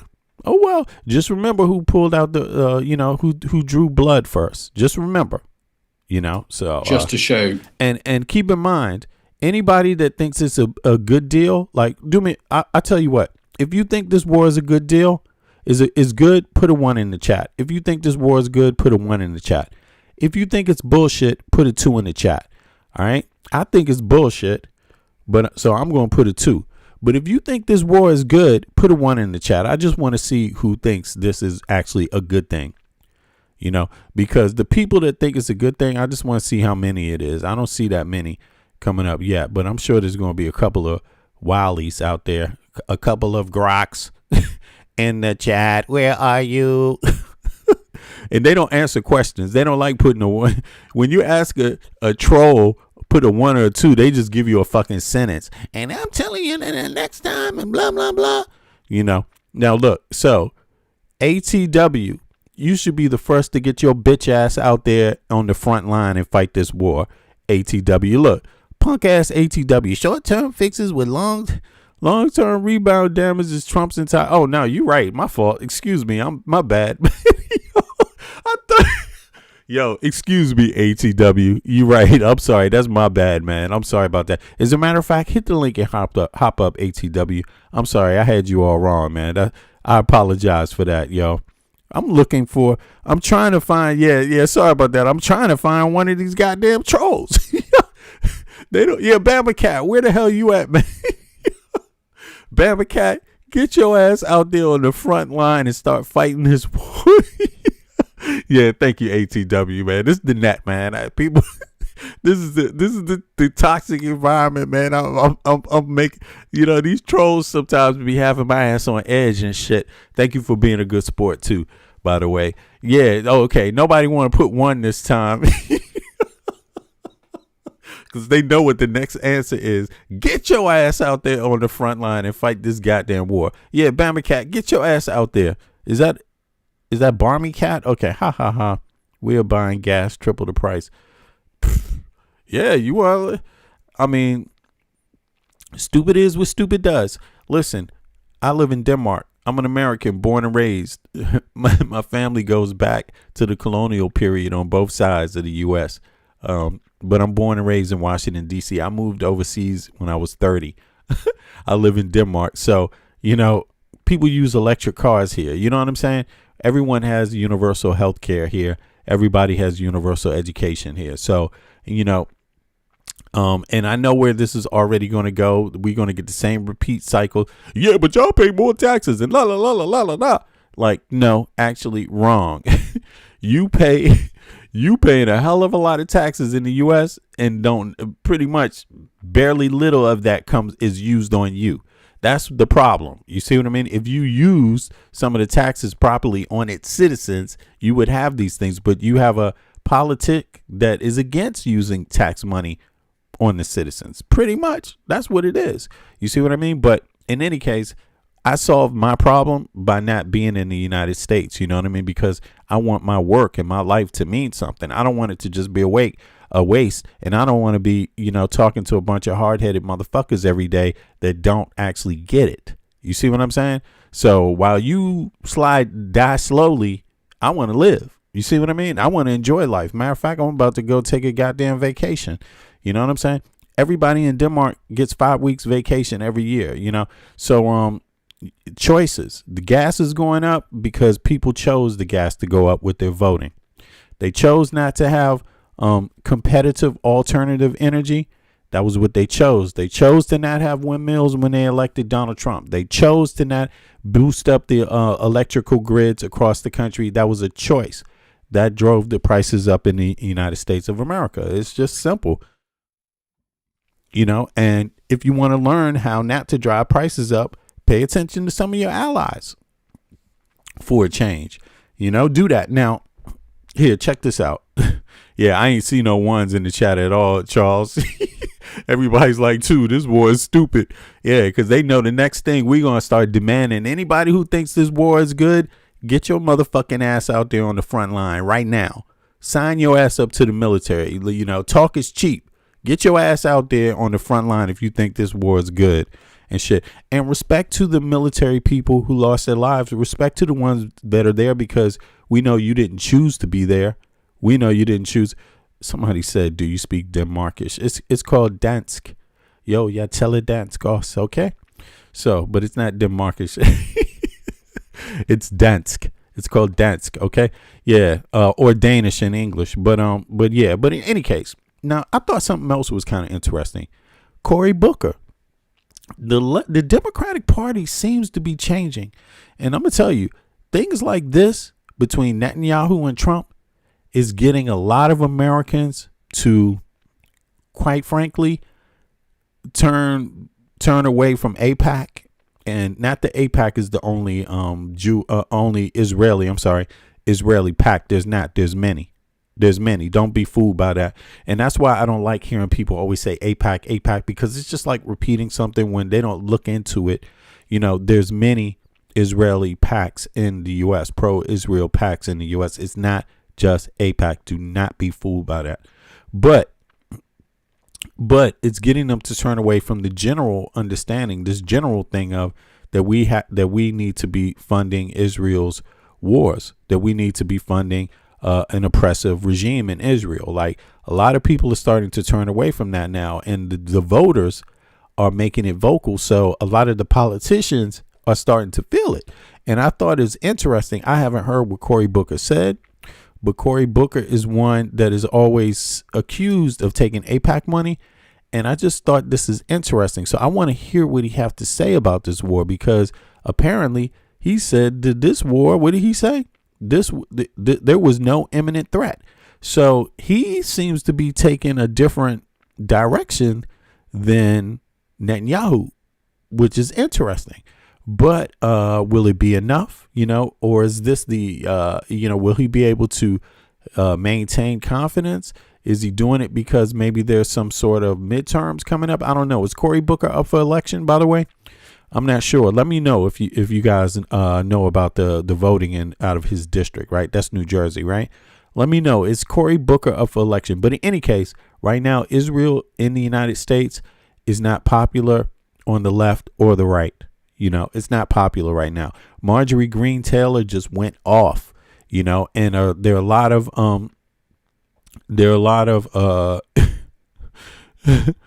there's a lot of somebody's about to make me laugh. There's a lot of people on the left and the right that are basically not feeling it right now, and it's because of things like this. Like when we just get thrown into war, it's almost like our politicians aren't listening to us, and this is an election year and Americans want to be heard. So let's hear what Booker has to say. I mean, the point is there was no imminent threat. There clearly was no imminent threat. This was the president on one hand that said to the American people, I completely eviscerated their nuclear capabilities. And now he's saying that they did not. So that was the problem. We had a classified briefing that left me utterly astonished at the lack of information they provided to justify the hundreds of billions of dollars of cost and the American lives that are being lost. All while we have a president that is literally cutting health care from millions of Americans, and that is literally taking away programs for our veterans and programs for our children's school lunches. Sorry, just to clarify, because yesterday they came out of the Gang of Eight briefing and said that they made a case that Israel was going to act unilaterally, and so Trump had to act to protect our assets. This is the typical. Is that what they said? This is the typical Donald Trump. Yeah, y'all say the volume's a little low on that. Let me try to see if I can turn it up a little. Yeah, it is a little low. Let me turn mine down. It is a little low, but let me try to play it back. That's a good point. It's just this clip. The audio's low on it, but let's play it back a little bit. Here we go. American people, I completely eviscerated their nuclear capabilities, and now he's saying that they did not. So that was the problem. We had a classified briefing that left me utterly astonished at the lack of information they provided. Dina Vic, what's up? The hundreds of billions of dollars of cost and the American lives that are being lost. All while we have a president that is literally cutting health care from millions of Americans, and that is literally taking away programs for our veterans and programs for our children's school lunches. Sorry, just to clarify, because yesterday they came out of the Gang of Eight briefing and okay. said that they made. So he's saying that these things like this is taking money out of kids. It's taking money out of programs in the U.S. Yeah, it's true. It is. The case that Israel was going to act unilaterally, and so Trump had to act to protect our assets. This is the typical. Is that what they said? This is the typical Donald Trump. Is they jump around until they think they found an explanation that could satisfy the most people. They have changed their justification for this time and time again, and we got nothing that even approached a justifiable reason for the president to commit an act of war by attacking another nation. There are times. Yeah, I can see in the chat. Yo, Dinovich, don't worry about Bama Cat or whatever the hell his name is, because this his account is just 2 weeks old. He don't even want you to know who he is. You see what I mean? You don't know if you're just talking to some dumbass from any part of the corner of the earth. You see what I'm saying? Listen, anybody, if they want to know about the differences between the standard of life in Denmark versus the U.S., any informed person, any person with half of a brain can figure it out. Okay, I'm saying? If you don't know, that makes you a goddamn fool. The standard of life is quite high in Denmark. It is higher than pretty much for the average Dane than it is for the average American. Just very simple. Now, you can have another conversation about that, but you have to be stupid to think that, the quality of life in Denmark is not pretty good. They're one of the happiest people on earth, man. You should look into that sometime, Barney Cat. But in any case, Barney Cat, look, let me show y'all just so you understand. This is who you arguing with. When you get into the chat, just understand this is who this person is right here. This is them. You're arguing with a person with a troll account that's been on YouTube for 2 weeks. So just for the record, just so you know. So my advice is don't give all your energy there, because the person doesn't really want to learn anything from you anyway. It's just a troll. Matter of fact, I'm about to block his bitch ass. Let me see something. You know what, Barney Cat, if you were a decent human being, I would let your punk ass hop up. But you're too stupid for my chat. I'm going to be honest with you. So I'm going to go ahead and block your punk ass. Okay? Because you're not really, this is not, the conversation here is above your head, man. Okay? It's above your head for real. So let me see, you need to bring something more to the table, actually. Now, how do I block this fool? That's what I'm trying to see. How do I block this fool? Let me see. 2 seconds, y'all. Sorry about that. I'm about to block him. Here we go. It's cool if you want to learn some things, but it's not cool if you don't. If you don't want to have a cool conversation, and it's okay to try to talk about comparisons of Denmark and in the U.S. That would be good if you really wanted to learn something. If you really wanted the U.S. to do good, but that's not the case. So let me see here. I'm gonna get him out of here. Let me just hear some more Cory Booker. I'll be out of this. There are times when you go into a classified session and you walk out and you have a better understanding about the gravity of the situation and the rationale behind the military. This is not one of those times. We remain as confused as the American people are. They have had 3 or 4 or 5 justifications for this act of war over the last 4 or 5 days, and nothing in this classified session alleviated that confusion. How did they specify what the objective was? They offered no clear explanation of why we got into the war. They offered no clear end game to this conflict. They have not answered the most basic questions. And the reality is, from securing nuclear fissile material to the challenges we were going to have in any kind of aftermath, to whether they're asking for regime change or not, the reality is they do not have an end game. They do not have a justification for getting into it.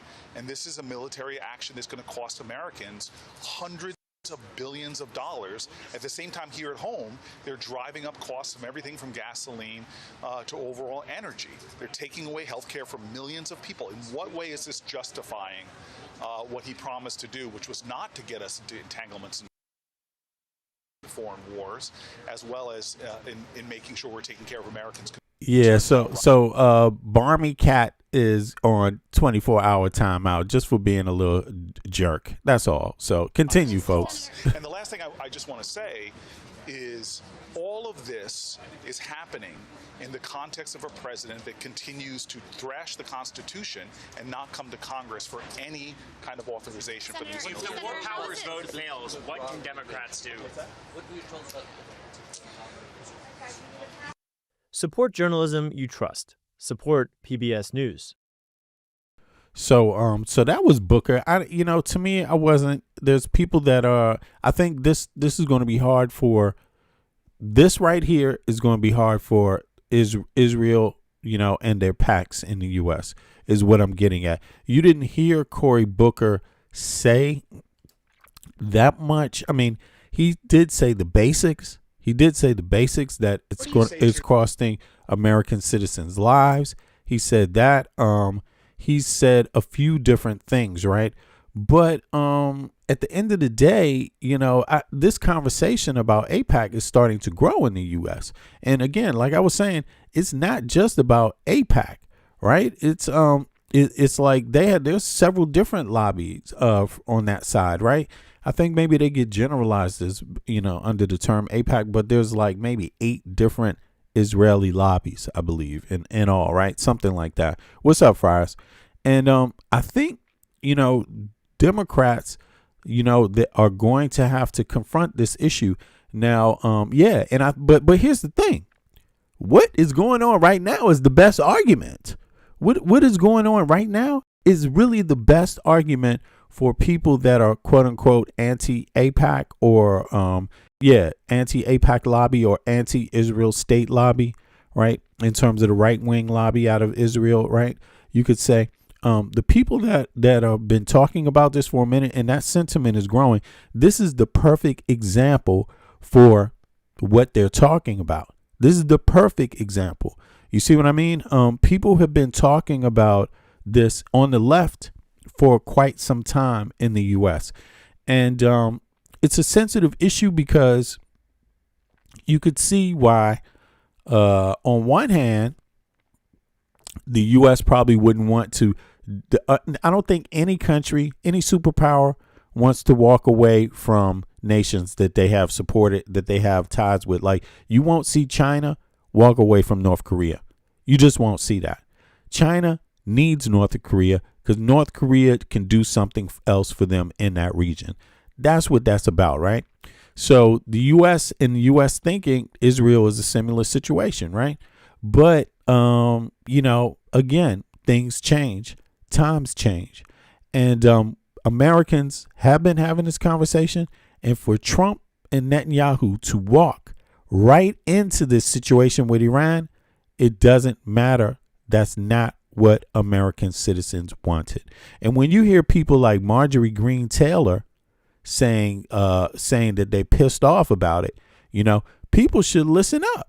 Essentially, people should listen up. But let me just see what else is being said here on this issue.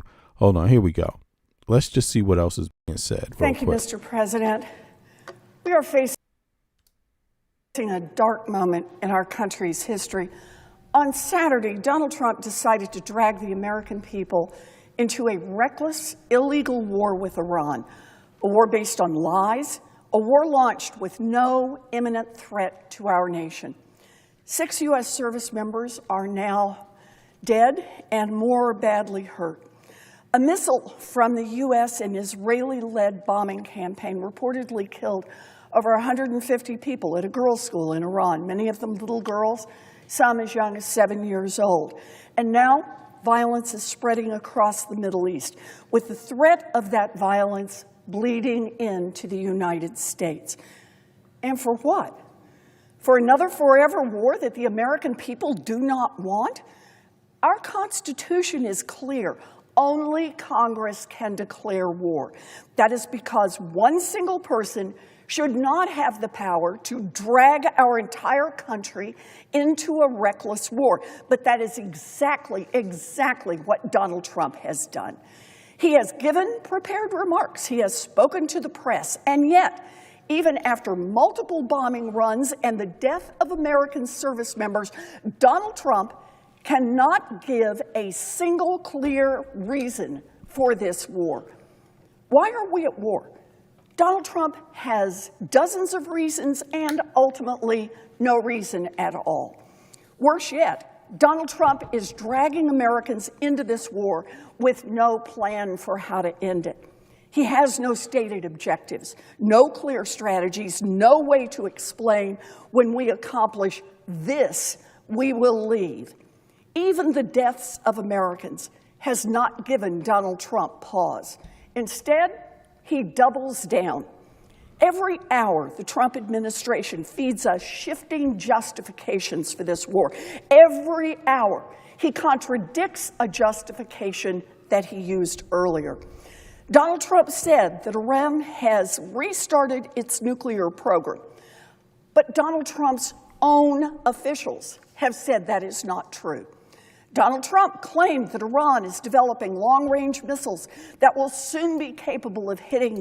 Do me a favor, click the like button, y'all. Those of you that didn't hit the like button, if you're in the chat or if you're close to your remote watching on TV, a lot of people do that on TV. Do me a favor, pick the remote up and click the like button. I appreciate it. United States. That directly goes against what his own government has claimed. As recently as January, the Trump administration said they would not engage in any regime change wars.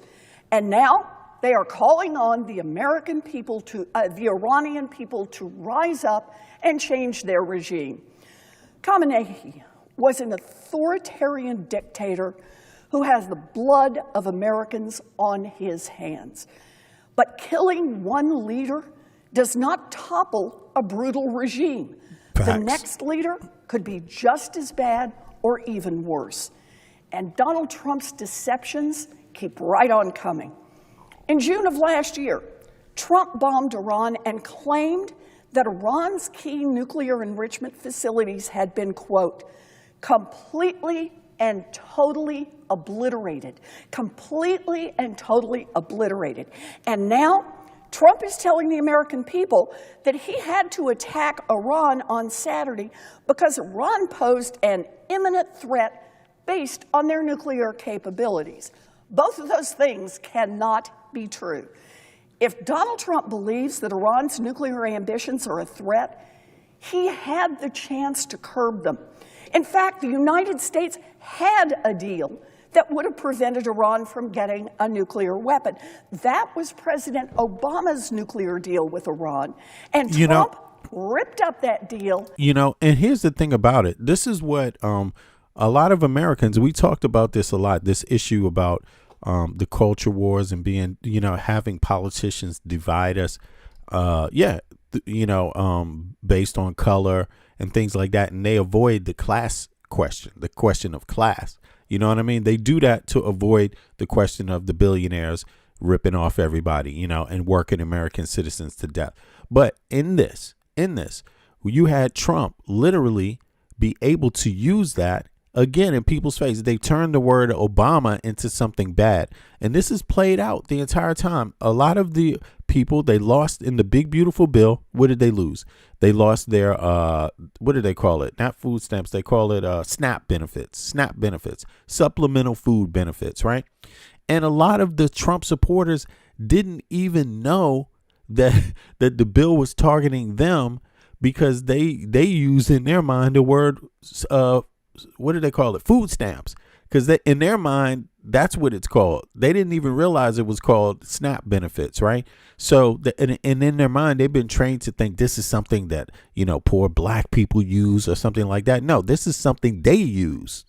This is something poor white Americans use, middle-class white Americans use in places like Texas. So they supported a bill that stole their supplemental food assistance, seriously, this is what they did.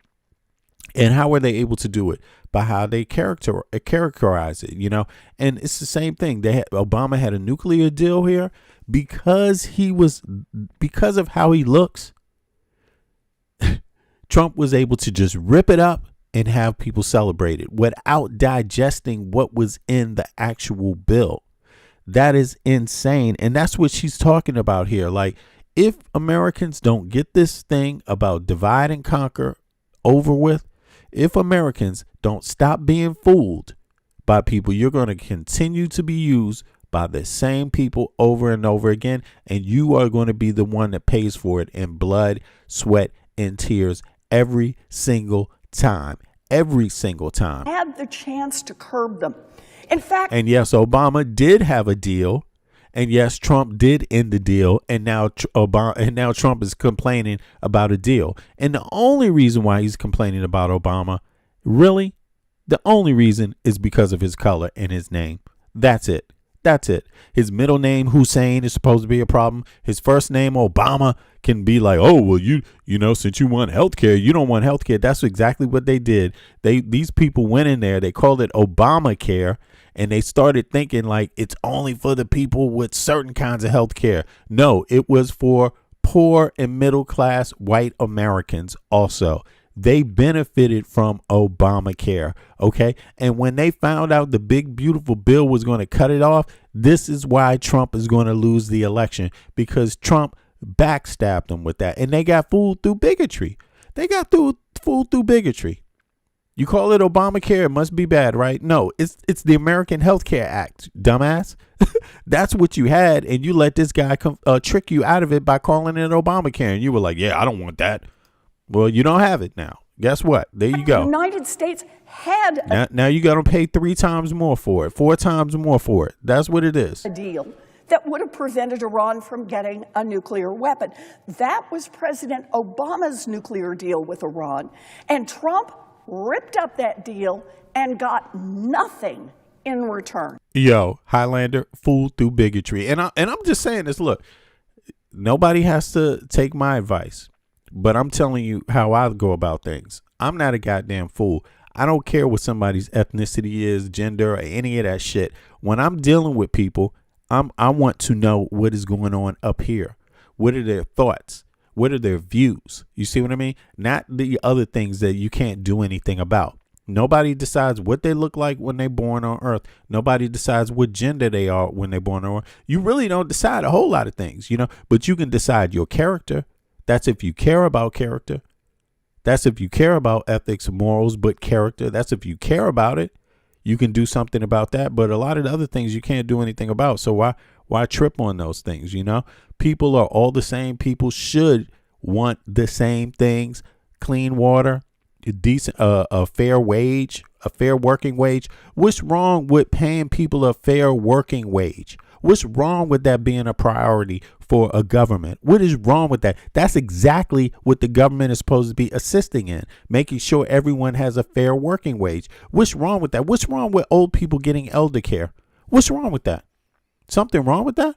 In the richest, most powerful country that's ever existed on earth, while all your other allies in the Western world have it, what's wrong with that in the one country that doesn't, the United States of America? Why is that always wrong?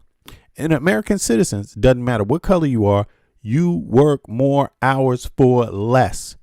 You should definitely be pissed off about that and take that to the voting, to the ballot office. You should take that to the ballot office, because goddamn, I mean, some of you are working.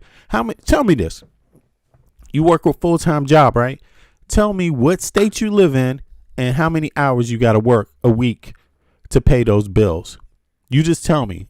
Let me know. How many is it? What state do you live in and how many hours you work a week to pay those bills? I'll tell you. I'll tell you where I live. Copenhagen.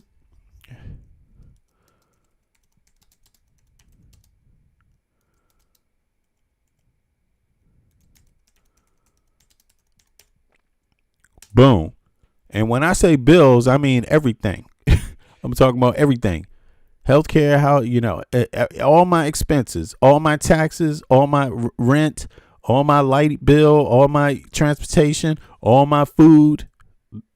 I got to work 35 hours a week, roughly. That's what it turns out to be. There it is. So let me know what state you live in, and let me know how many hours a week you got to, since you're in the chat.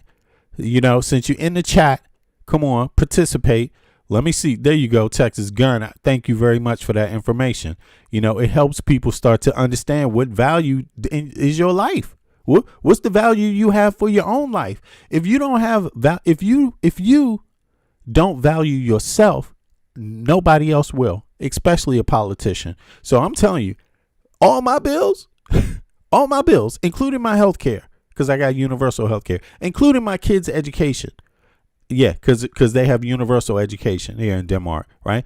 All my bills, all my taxes, all my food, and I'm not talking about what I have left. 35 hours a week, roughly. That's what I work. Sometimes I work overtime because we need people. The type of work I do, sometimes you need to cover for other people. But this is what I'm saying, and I'm just talking about to pay the bills. I'm not saying you can't work more. I'm saying how much do you have to work in a week to make sure that your bills are paid. And I'm not saying this. Look, ain't none of us rich. No, if you're a millionaire in this chat, kudos to you. But most 95% ain't no millionaires, and there are no billionaires in this chat. So we just regular people trying to help each other. You know what I'm saying? And that's what we're going to keep having to do. Living in Deutschland 42 hours is enough. There you go. Thank you for that. That's qualified information also for my American listeners. Deutschland, I appreciate that, because this is the whole reason why I do this podcast. So American citizens in election time can know the value of their life versus an American citizen or another human being's value living in Europe, living in another NATO country. If Americans don't have something to compare themselves to, they won't really get where they're at, the situation where they're at, you know? And I do, because I live abroad, and I'm like, damn, I have to watch family members I know Americans work themselves to the bone and still in debt. Straight up, that's regular in the U.S. Working yourself to the bone and still being in debt. Do you know what working yourself to the bone will do? It will have your ass dying early. A lot of people ain't even going to see their retirement, because as soon as they get in retirement, they've already worked themselves to death. Anyway. Hey, and if anybody is on the way to being a millionaire or a billionaire, you can help a brother out too sometime. Hit me up. Let me know. I'm not saying, just in case there are some. I see bits in there in the chat. In any case, these are the conversations we got to have, because if we don't value ourselves, no one else is going to do it. RC, Denmark isn't that over about, yeah, it's next to Sweden. It's the neighbor of Sweden. Sweden is like 15 minutes away, 20 minutes. Malmo, Sweden is like 15, 20 minutes away by car from here. So, yeah, you just got to drive across this bridge. Dope ass bridge, by the way. But in any case, you know, these are things hold on. Who said this? 15 of what minimum wage gets you out there? Here, I think minimum wage, there's no minimum wage in Denmark, but there's union. Everything is union. Industry is union regulated. All big industry is union regulated. So whether you're in a union or not, you know, but I think to be honest with you, I think something like $20 an hour maybe might be minimum wage in Denmark. I don't know. But the cost of living is not the same as, like, I live in Copenhagen. The cost of living in Copenhagen is not what it is in DC. It is not what it is in New York. It is not what it is in Los Angeles. It is not what it is in Chicago. It is not what it is in the rest of the major cities in the US. The cost of living is still kept down. So think about this. We just did the data the other day. Everybody, if you're interested in the real data, just make sure you subscribe to this page, because we just went over the data. Every once in a while, we go through all of this data over again. Listen, a lot of Americans make a lot more money than people make over here and end up with less in their pocket after they pay all their fucking bills. There's nothing left. And people over here are might make a little bit less. They might pay a little bit more in taxes. It might sound like that, but the cost of living is also comparable. So they're actually taking home more money and keeping it in their pocket than goddamn Americans. That's crazy. That's how crazy it is in the U.S. right now. You know, understand it. You know what I'm saying? Understand it for what it is. It is crazy.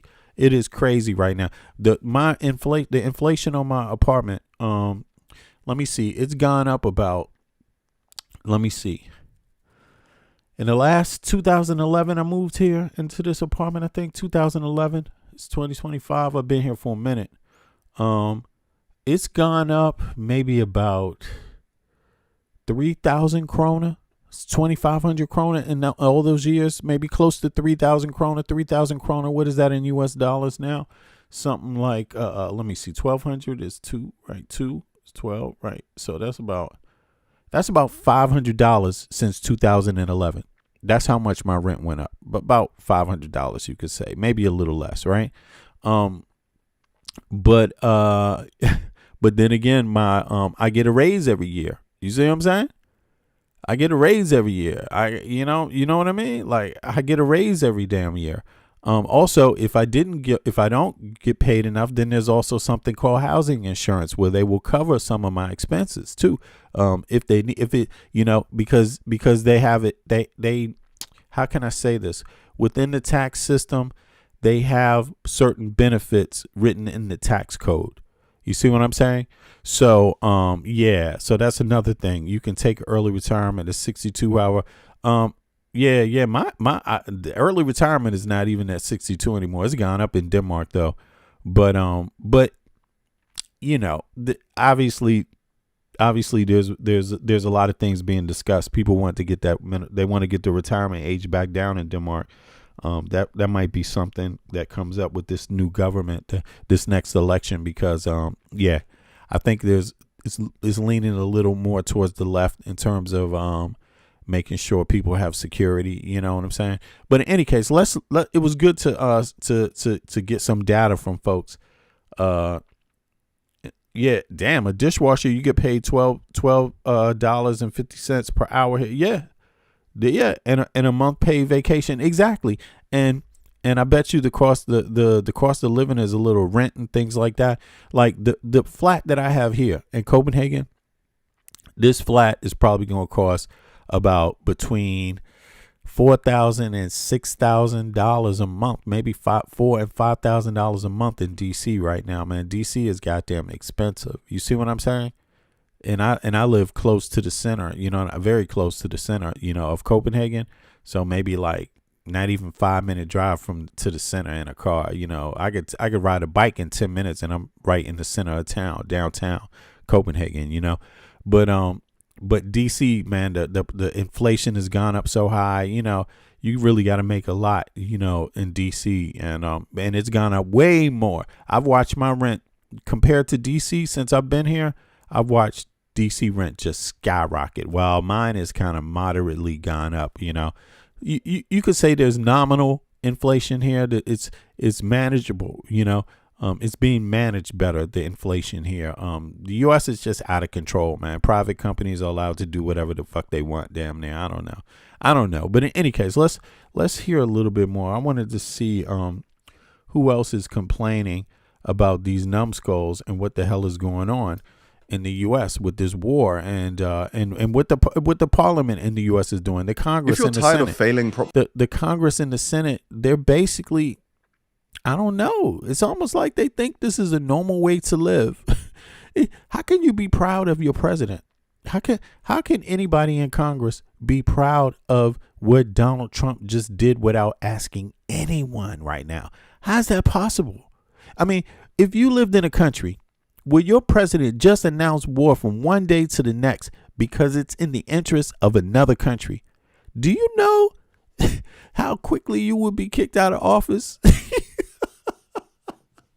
How many countries does that happen in? You see what I mean? Like, when people just act like, oh, well, that's just how it is here. Oh, well, I can't do anything about that. We're just going to be in war for 8 years now, 20 more years.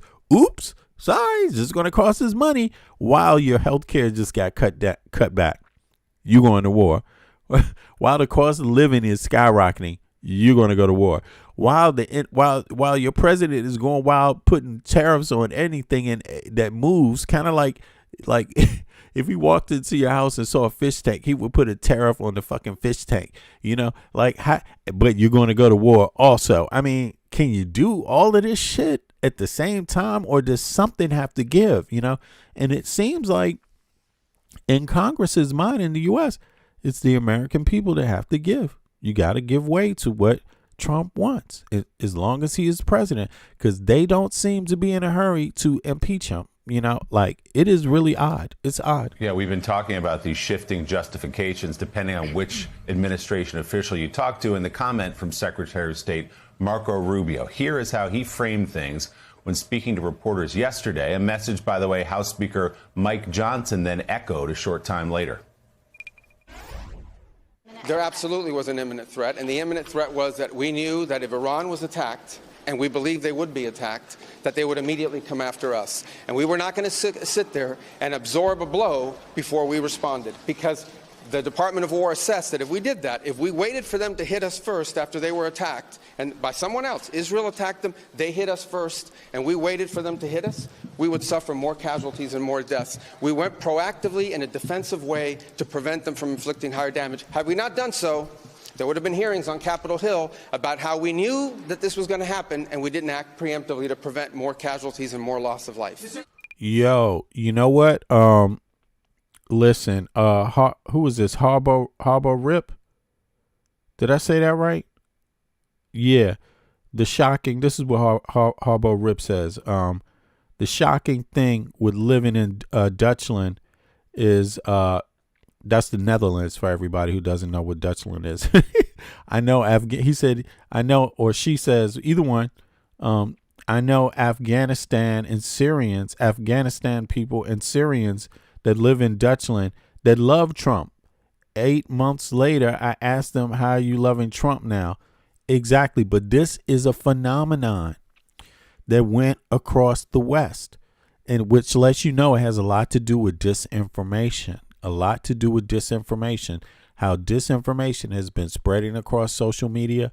These people have gotten the same messages and they're repeating the same things. And the people like myself that told them, if Trump gets elected, first of all, why would you be happy that a person that hates you is elected? Trump, if you don't know, Trump hates fucking Muslims and he hates Arabs. Don't you get that? He hates anybody in between too. Don't you understand that?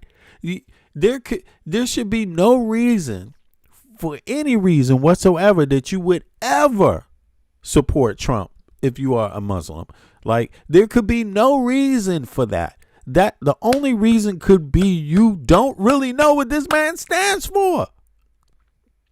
But you had other people tell you that what he stands for. You people like myself told folks, even here in Denmark, I see the same trend. It's a trend everywhere. There's a fringe out there where people were like, yeah, I don't even want to tell you how many people I met that first of all shouldn't ever want a person like Trump to be the president. Second of all, had all kinds of theories about how Kamala Harris would be worse.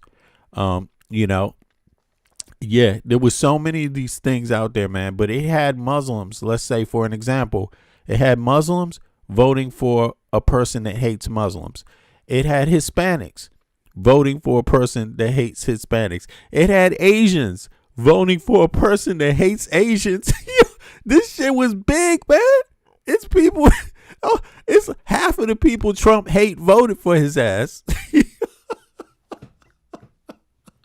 Half of the people Trump fucking hates voted for him. And 20%, thank God, the only saving grace with black Americans is only 20% of us voted.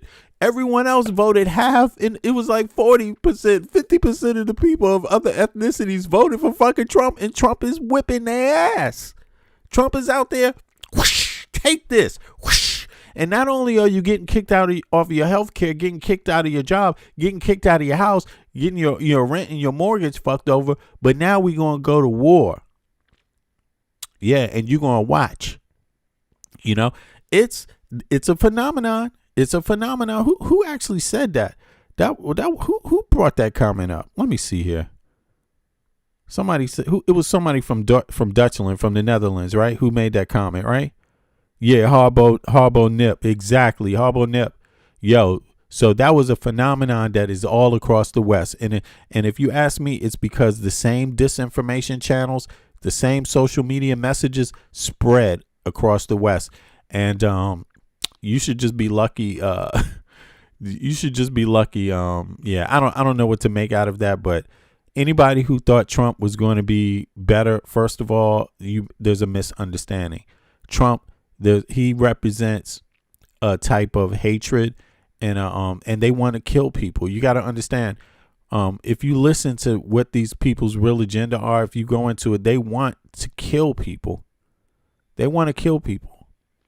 A lot of them want to kill people, you know, and yeah, and they're going to kill people that they hate first. You know, that's just what it is. And it's yeah. And it's not going to make sense, but it will get people killed. You see what I mean? And that's the goal. You see what I'm saying? So the excuses, like you hear Rubio saying, it won't make any sense. Why? Because he's just covering. we've been talking. Rubio is just covering up for the real reason, the real purpose. Because the real purpose has nothing to do with making Iran free. It has everything to do with creating a war in the Middle East that kills a whole lot of these people. About these shifting justifications depending on which administration official you talk to, and the comment from Secretary of State Marco Rubio. Here is how he framed things when speaking to reporters yesterday. A message, by the way, House Speaker Mike Johnson then echoed a short time later. So when you hear Rubio speak and you say to yourself after, that don't make no goddamn sense. Yeah, the reason is because the reason it doesn't make any sense is because it doesn't, because the real reason that they're doing this is to get a bunch of people killed over there. That's the purpose. It doesn't have to make sense any other way, but they don't want to tell you that. They're not going to come out there and say, yeah, we just started a war in the Middle East just to kill a bunch of Arabs and Muslims. They ain't going to say that. That's not what they're going to say. They're going to say, oh, well, no, Israel had to, they were under imminent threat. And if Israel struck, then we were going to get struck too. And so we had to strike, because that's what it's going to sound like. There absolutely was an imminent threat. And the imminent threat was that we knew that if Iran was attacked, and we believed they would be attacked, that they would immediately come after us. And we were not going to sit there and absorb a blow before we responded, because the Department of War assessed that if we did that, if we waited for them to hit us first after they were attacked, and the Department of War, there is no Department of War. There's something called the Department of Defense.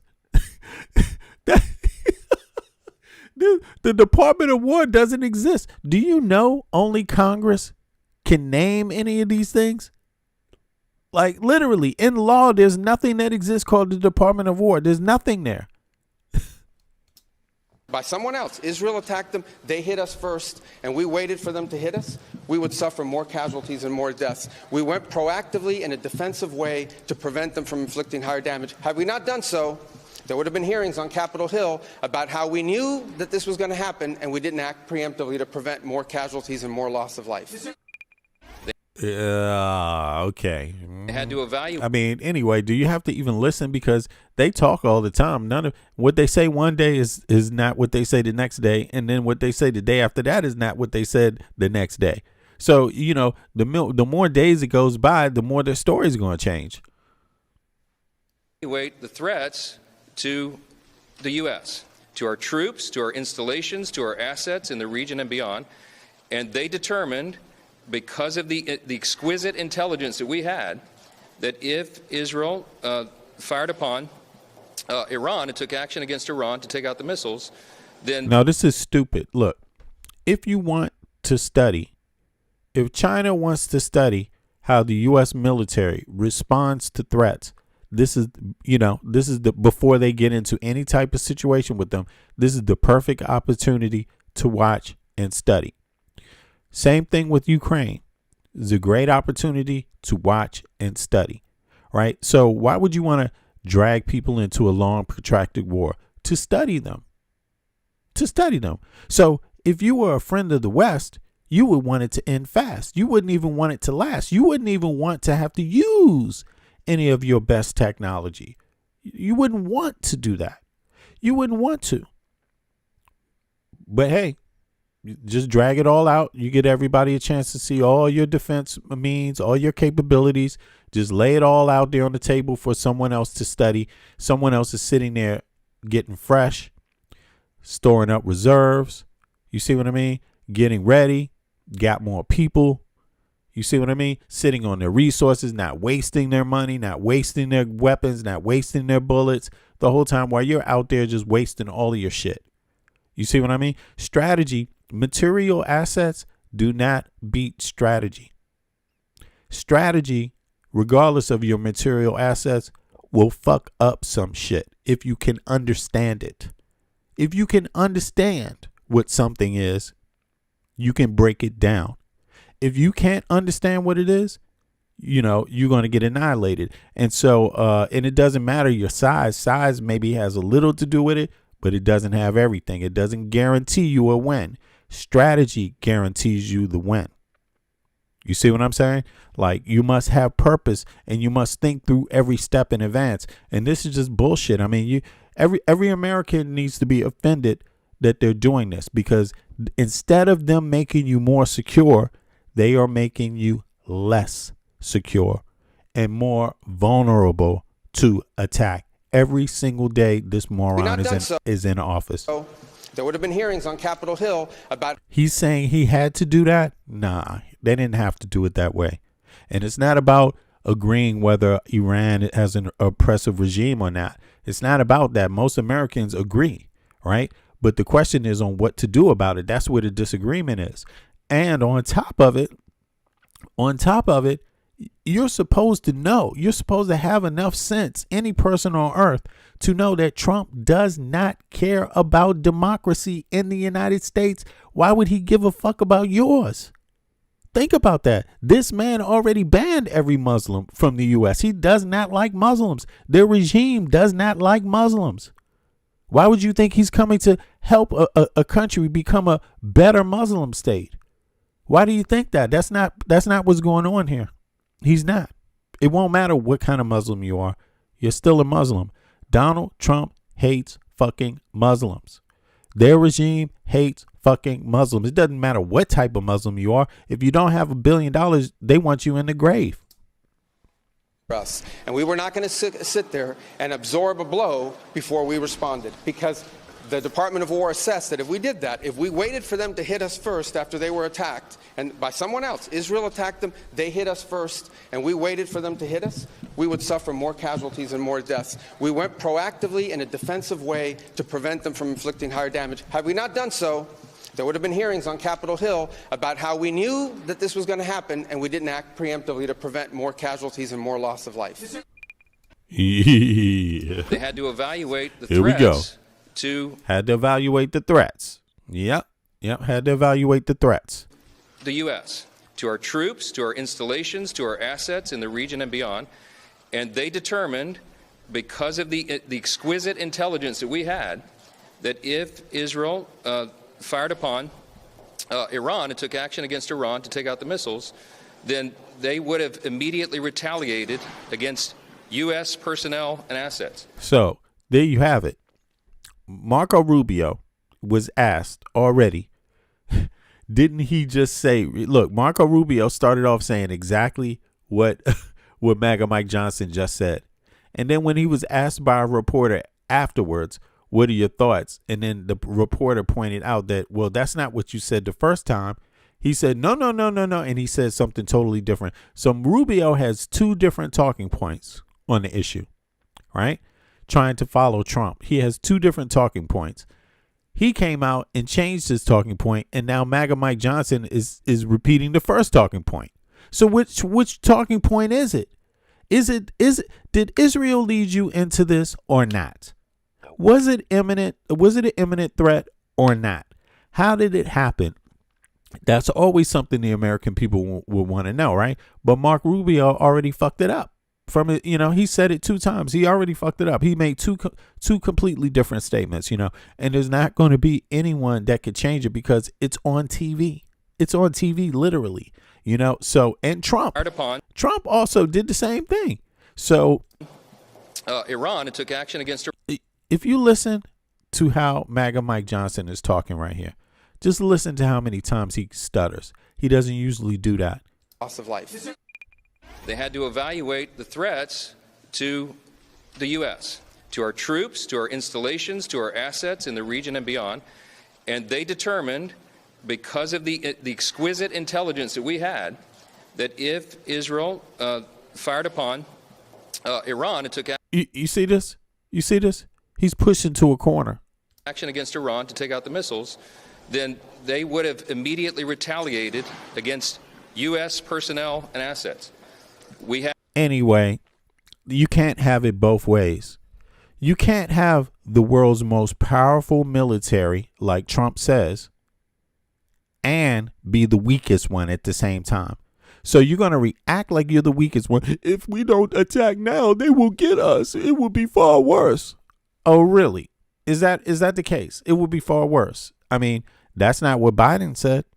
Biden didn't say that. Hold on, let's just go back. Everyone can remember how the last thing turned out when Biden was the president. The U.S. military defended Iran, defended itself from what is it? Is it what is the country, right? Let me pull up the map. I'm sorry. Yeah, let me pull up the map. The map is better here. So let me just pull that out real quick. Here we go. Let's just pull it up. It's behaving a little slow, but let me just pull this over here so people can see what I'm talking about here. Come on.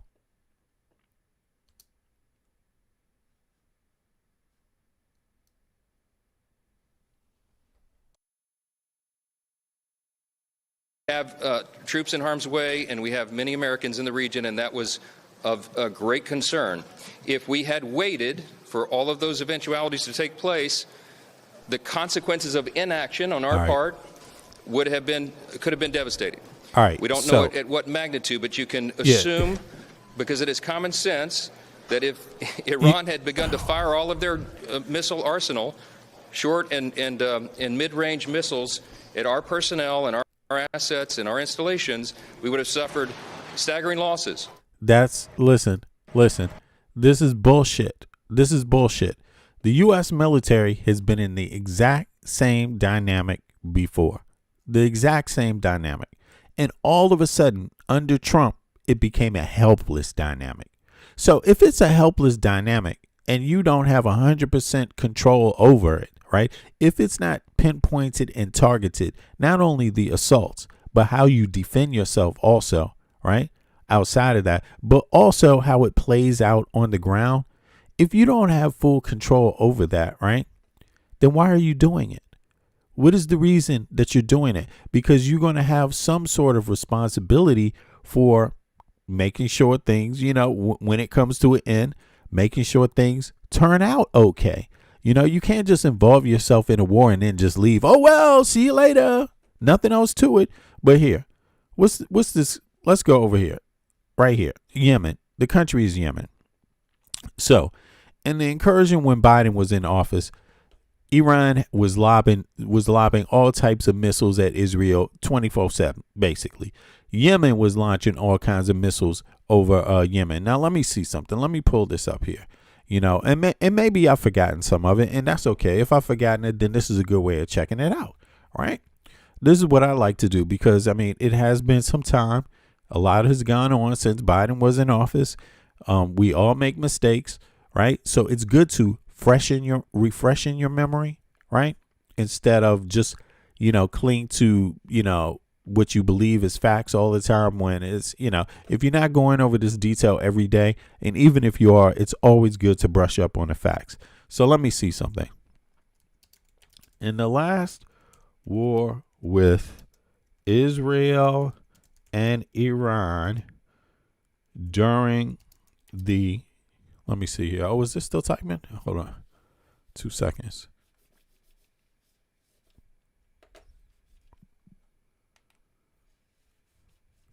Here we go. All right. In the last war between Israel and Iran during the Biden administration, right? Can you give me a comparative report on deaths, right? Deaths of soldiers and civilians and embassy damage as well as military gear. When you see a F-16, I think it was an F-15, maybe an F-15 fall out of the sky like the motor just turned off, you have to wonder, was that from enemy fire or did something unexplained happen? Did something get tested? You see what I'm saying? And I'm just curious. So let me just go back here and take a listen Let me just take a listen to what this is. This is a little comparative, and then I'm going to stop it. During the Biden administration, the direct confrontation between Israel and Iran, primarily across 2024, was characterized by shadow war escalations that broke out into open, direct exchanges. The most significant events occurred in April 2024 and October 2024. Check. Below is a comparative report based on the data from those specific direct engagements. 1. Casualties, soldiers and civilians. The direct strikes in 2024 were largely counterforce operations, targeting military. Okay, hold on. Let me see something.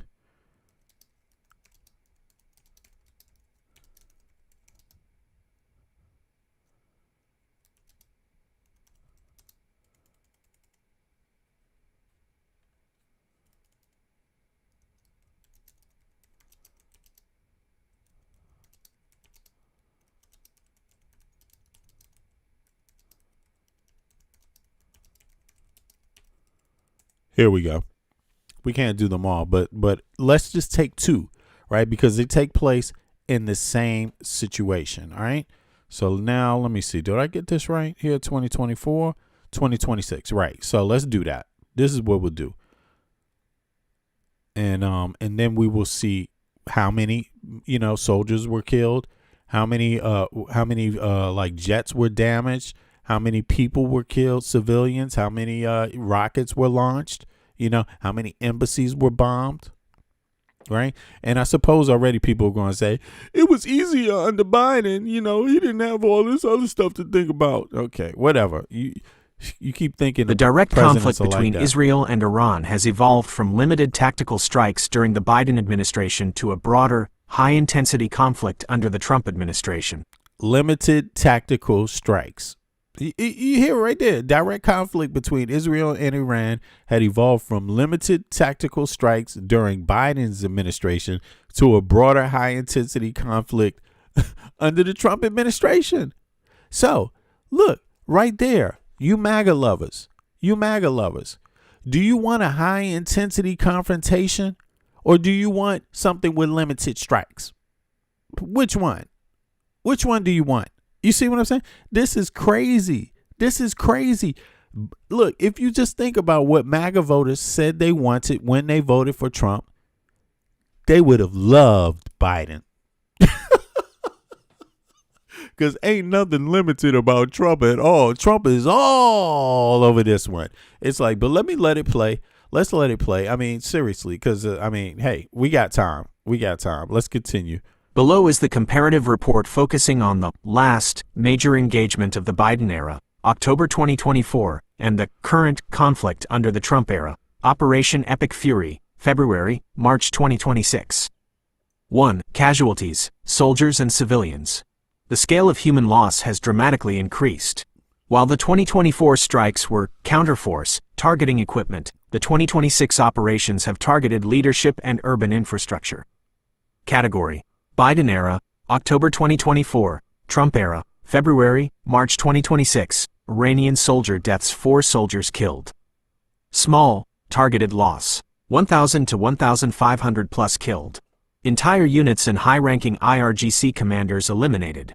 Iranian civilian deaths, 1 civilian killed. Very high precision, approximately 750 to 800 plus killed. High casualties in strikes on Tehran, Isfahan, and a school in Minab. Israeli, U.S. deaths, 1 civilian killed, Palestinian in West Bank.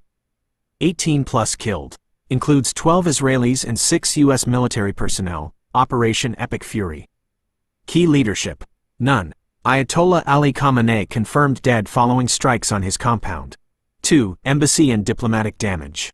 Biden era, 2024. The primary diplomatic damage occurred earlier in April with the destruction of the Iranian consulate in Damascus. In the October exchange, no embassies were directly hit, as the focus was on avoiding red lines that would trigger a regional war. Trump era, 2026. The current conflict has largely bypassed diplomatic missions in favor of government ministry buildings and leadership compounds. However, Iran's retaliatory strikes have targeted areas near U.S. embassies and bases in Qatar, Bahrain, and Kuwait, causing significant collateral damage to the green zones of those host nations. 3. Military gear and technology. The current conflict has seen the introduction of more aggressive offensive platforms compared to the defensive focus of 2024. The Biden calibration, October 2024, offense. Israel used F-35I Adir jets and air-launched ballistic missiles, Sparrow series, to hit 20 military sites. Defense. Now check this out. It says right there, F-35s, right? But isn't this the new generation? Is this the new generation F-35s? How many people are using these F-35s? And if these F-35s, if you get to see them in combat, you get to see them enough, right? What does that mean for a military that you haven't had any combat experience with? What do you think that means? I'm just curious about that. Yeah. So in my mind, this might be good for Israel, but is it good for anybody else that also has those F-35s? How would they feel about it? That opponents get to watch F-35s in performance on a large scale. I'm just saying. Reliance on the Arrow 3 and THAAD, deployed by the U.S. to Israel to intercept approximately 200 Iranian missiles. Iranian gear. Iran utilized older Fatah-1 missiles and Shahed drones. The Trump. So they get to see what type of missiles they can, stop with the F-35s. How good they use with all of this equipment, all this gear. And listen, China is not in this engagement. So China is watching and learning, and China can pretty much reverse engineer a lot. You see what I'm saying? So I'm just saying. Maximum pressure, 2026, offense. Massive joint U.S.-Israeli sorties. The U.S. launched Operation Epic Fury using B-21 Raider stealth bombers in one of their first combat deployments, and carrier-based F/A-18 Block 3 Super Hornets. Defense. Iran's air defense, S-300 and Bavar 373, was reportedly obliterated in the first 48 hours. However, Iran successfully used underwater drones and anti-ship missiles in the Strait of Hormuz, reportedly damaging 3 U.S. allied warships. Losses. These are all lessons. These are all lessons for anybody sitting back watching. U.S. has confirmed the loss of 3 F-15E Strike Eagles, reported as friendly fire accidents during high-intensity sorties. Yeah, okay, so these are F-15s. What Israel used was not F-15s. Israel used F-35s, right? So that's more advanced, I believe. F-35 is more advanced. But, yeah, and we saw one of these F-15s fall right out of the sky. And again, who uses these F-15s? Who uses them? Is it only the U.S. government? Or is it people that the U.S. military companies manufacture weapons for, and then the U.S. clears the weapon sales? So, in other words, do other NATO nations use these F-35, these F-15s? Do other NATO nations use these F-35s? And who would they be going at? Who are they most concerned about going up against? And, who would that be? And what would that group of people be doing right now? They would be watching. But let's continue. 4. Strategic objective. Biden, October 2024. The goal was restoration of deterrence. The U.S. explicitly pressured Israel to avoid nuclear and oil sites to prevent a global energy crisis. Hello. Yes, that really happened. That's how Biden was thinking. But this is not how Trump thinks. Trump wants an energy crisis because him and his family going to make loads of money off of that. They knew. Listen, all you have to do is say, I want to have a war on Saturday. Maybe it's a good idea by Thursday that I buy a whole bunch of stock in oil. Maybe that's a good idea. Should I do that? Come on. I mean, it doesn't take much. Does Trump have the character? Is he that type of character that would do something like that? You tell me. If he's the type of character that would do something like that, put a 1 in the chat. If he's the type of character that is just so honest and could never think of scamming anybody or grifting any situation, put a 2 in the chat. I mean, you let me know how you feel. Trump, March 2020. But in any case, it said 4, strategic objective. Biden, October 2024, the goal was restoration of deterrence, the U.S. explicitly pressured Israel. You get that? U.S. pressuring Israel to avoid nuclear and oil sites to prevent a global energy crisis. Trump, March 2026, the stated goal was regime change and nuclear annihilation. President Trump had ordered the total destruction of the Iranian missile industry and nuclear infrastructure, signaling an end to the shadow war era. I wonder why he's in such a hurry for that. 26. The stated goal is regime change and nuclear annihilation. President Trump has ordered the total destruction of the Iranian missile industry and nuclear infrastructure, signaling an end to the shadow war era. Right. So, yeah, I think, folks have obviously forgotten what that time period was like. It's easy to, because Trump is very, very busy. You know what I mean? He's busier more than many, right? So it's a lot to keep track of, Trump's activities. But yeah. But in any case, let's flip back over and hear the magic of Mike Johnson's sentences now. Hear him explain how he had to, it wouldn't have been no other way to do it. They did this in the name of defense, y'all. They did this in the name of defense. Got embassies blown up. Got 6 people killed. I mean, six, oh my God. How many? I mean, yeah, this is just a colossal blunder right here. Israel. It's just a blunder. It's a blunder, and it's going to end that way. Listen, the more I listen to this, I can imagine the next president of the United States will have to manage all the chaos in the Middle East. And the excuse will be for security, because it will really be a wild shit going on. That's what I imagine. I don't imagine. I have no reason. Look, listen, these are the players. Russia didn't do a goddamn thing for Gaza. Saudi Arabia didn't do a goddamn thing for Gaza. None of the people did a goddamn thing for Gaza. They all went on these fake ass meetings. They didn't do a goddamn thing for Gaza. What they did was open up another war, another front in a war, instead of fixing the people that had already been decimated. Instead of doing something with that, they just expanded the whole thing. They just expanded it. And I'm pretty sure they're going to leave. I mean, this is just what it looks like to me now, because of course these people aren't that good at what they do. They don't really fix things. They break things, and they are incompetent. And in their incompetence, the one thing that they happen to be good at is grifting. So they will get paid off of this. They will make some money for their family members and things like this, right? But the U.S. taxpayer is going to pay the bill. The Middle East, the people of the Middle East is going to pay the price, the everyday price for the destruction, watching people dead. You see what I mean? Israelis are likely going to pay the price because Americans do not want to keep funding adventures like this. They don't want to do it anymore. It's coming to an end. United States American citizens on the right, on the left, and the right are getting tired of this shit. And but let me just play this. Even more deaths.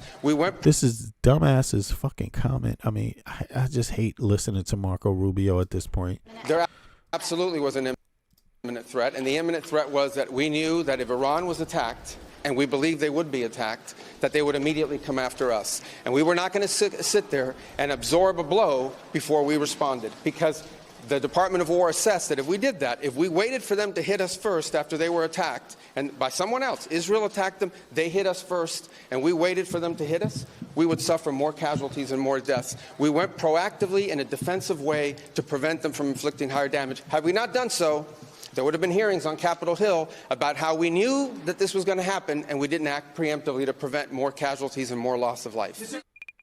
They had to evaluate the threats to the U.S., to our troops, to our installations, to our assets in the region and beyond. And they determined, because of the... They determined because of what? Yeah. Well, you hear Mike Johnson, he talks shit every day of the week. So that's nothing new. But check this out. Now, let's check out what the other MAGA folks say. All right? Just so you get an idea that right-wing people, it's not just the left, it's also the right. They're getting tired of this shit, They're getting tired of it. And Netanyahu's going to have to go pretty much. And he may even have plans to go anyway and wants to make this his great finale or something. I don't know. But I'm going to tell you one thing. It's as an American citizen, the relationship should be two ways, and there should be enough room for disagreement. But listen, if I think Americans understand that it is normal, and every other people understand it is normal that when you supply people with weapons, there's a catch. And the catch is, don't be dragging us into any fucking wars any day of the week. Always come and consult us. Make sure the president is consulting the parliament of his country. That's what democracy is about. Okay? So don't just pretend like it's okay to have a meeting with the president and go off to a whole fucking war, bombing places. No, that's not okay. That's not okay. People that live in democracies want respect, especially if they're going to be funding you. You see what I'm saying? And it's the American citizen funding you, not the U.S. government.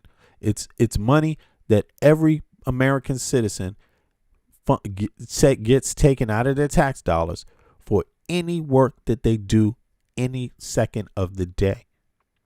You know, so American citizens, man, you need to understand this, relationship. But in any case, let me show you what Trump is saying, and what he's had to say has not really meshed up totally or narratively with what the Secretary of State has had to say. But let me play for you what Trump has had to say. What's the worst case scenario that you have planned for in Iran? Well, I don't know if there's a worst case. I guess the worst case would be we do this and then somebody takes over who's as bad as the previous person, right? That could happen. We don't want that to happen. Do you have someone in mind right now? Because you said all the people you did have in mind have been taken out. What do you think? Well, most of the people we had in mind are dead. So, we had some in mind from that group that is dead. And now we have another group. They may be dead also, based on reports. Your thoughts about where we are as a military and where the conversation with the country stands right now as being led by Donald Trump? Well, I mean, the goal, this is obviously turning, I think, into a major disaster.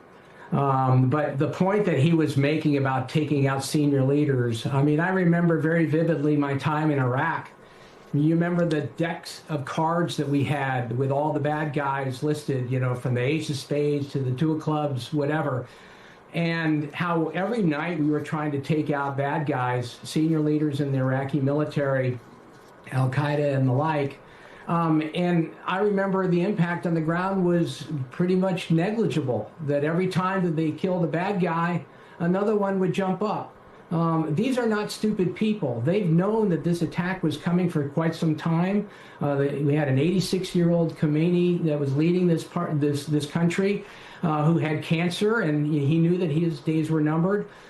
He had at least 4 levels, I believe, appointed of succession plan. So, to think that these people are going to be taken away, or we're going to execute regime change merely by killing off the top 40 or 50 senior leaders in the IRGC, I mean, that's pretty rich to go to that, to make that kind of an argument. These people are smart, they are dug in, they're well equipped, and they're going to hold out for quite some time, despite the fact that they've lost a lot of senior leaders. The military has done a superb job. I'm very, very proud of that. But Donald Trump is taking advantage of their incredible competence and their ability to get the job done, because they've been taught to respond, yes, sir, when a civilian leader gives a command. And they've done it very, very well. But he's been taking what he has essentially done is he's turned America's military into Trump's militia to execute his plan and his, to feed his ego, make him look like the tough guy. This is not going well. It's only going to get worse, and we're only 4 days into this. Trump's latest public communication about where he will use the military is to deploy the Navy to lead ships through the Straits of Hormuz. What risk does that present to the men and women of the Navy? Well, a tremendous risk, obviously. I mean, if they're going to go into the Persian Gulf, a very small area, in the 21-mile Strait of Hormuz, as we pointed out earlier, I mean, they put themselves at tremendous risk.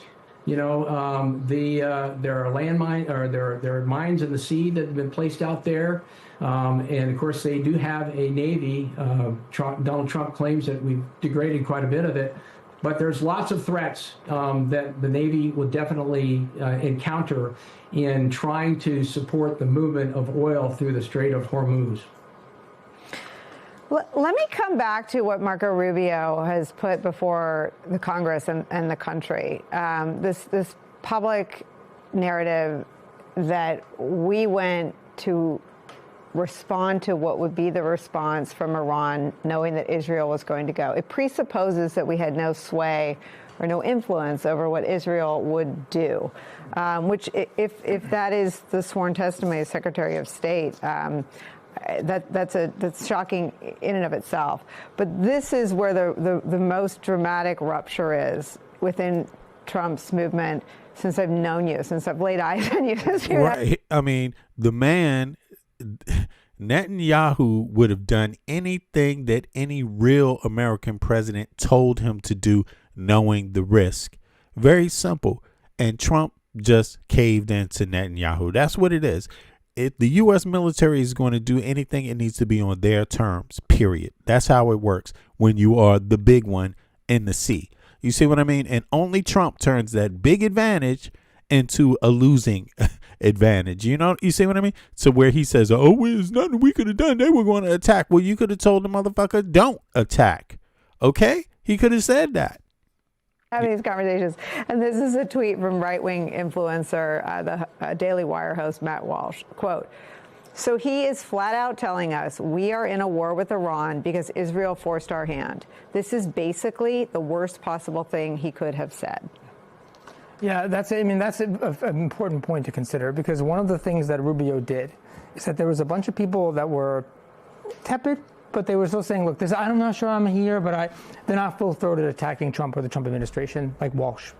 When he said that, he basically kicked a hornet's nest, because this has been a major fault line in the larger MAGA coalition for a while. That big dust-up back in October between Nick Fuentes and the Heritage Foundation that created that pile-on where all these right-wingers then started picking a side. Yo, do me a favor, click the like button, y'all, if you haven't clicked the like button. Those of you that are watching on your TV, click the like button for me. I appreciate it. It helps more people come into the stream, all right? It's an important conversation. You know, I like to have fun, and we have fun over here a lot. But seriously, we're talking about real serious issues.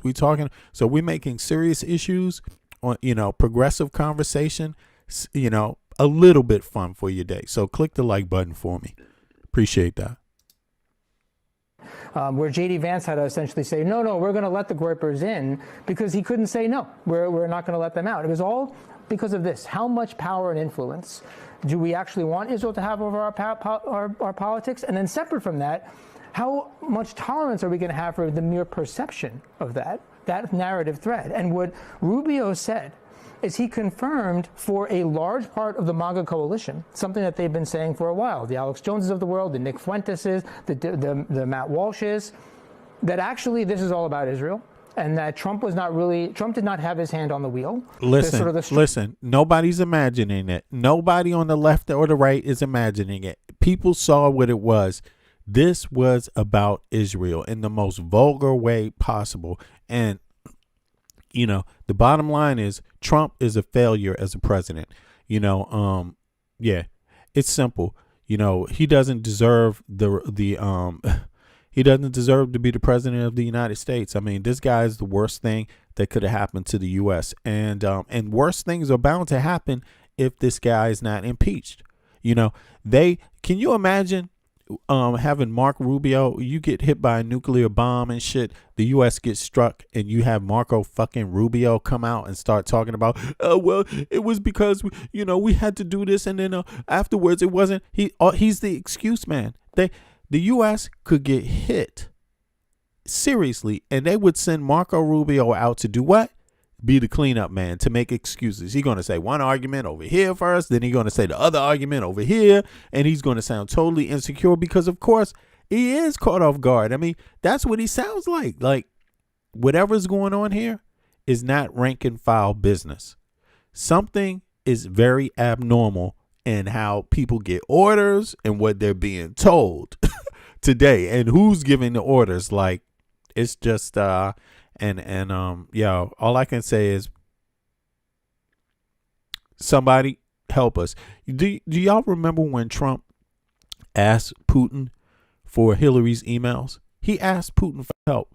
So on behalf of that kind of idea, fuck Trump, fuck Donald J. Trump. He's a traitor, if you ask me.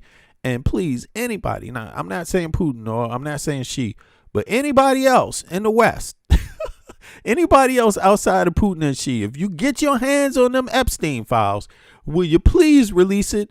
If you get your hands on the Epstein files, just release them all. Okay? Anybody else, anybody else, if you got your hands on the Epstein files, please do us a favor and release those things. That might solve some problems here. Strong man that you've been fully supporting and carrying all this water for, backfilling all the lies for. He wasn't the one that made this decision. We are now doing it for someone else. And that opened up a massive fault line. And, they had been percolating beforehand. There was already tension, but that was the difference maker. And there's no way to walk that back. He can claim that wasn't what he was saying. It's too late, because there was a perception that was percolating, a feeling. They had been soaking in that narrative for such a long time. That is where the growth has been. In the MAGA media has actually been around that thread. The reason that the Groypers and these other figures have so much influence is because they always tie everything back to that. Candace Owens ties everything back to that. And so that is the major sort of theme. And, Glenn, what state do you live in, and who is your health care provider, Glenn? Can you tell us all in the chat, what state do you live in and who's your health care provider? We want to know how much you pay for health care. And don't give us none of that bullshit about, I'm in the VA, man. No. Trust me, I know when somebody's lying. They're America first is what they say they are, but at the core, they're isolationists. And this fear, it not only fuels anti-Semitism and feeds that, but it also runs against their isolationist tendencies. So what Rubio did was not. Glenn, you are hearing a lot of qualification on this topic, that Trump is a loser, that Netanyahu is dog walking Trump, that this is just you're hearing it from everyone. You're hearing it from the black dude in the screen here on YouTube. You're hearing it from the white guy up there on MS Now. We all saying it. You're hearing it from the MAGAs. You're about to hear it from Marjorie Greene Taylor in a second. And he's like, you're crazy. The host is crazy. What is he talking about? Yeah, okay, sure. At least I got health care, Glenn. Who's your health care provider, Glenn? I have one. Can you tell me yours?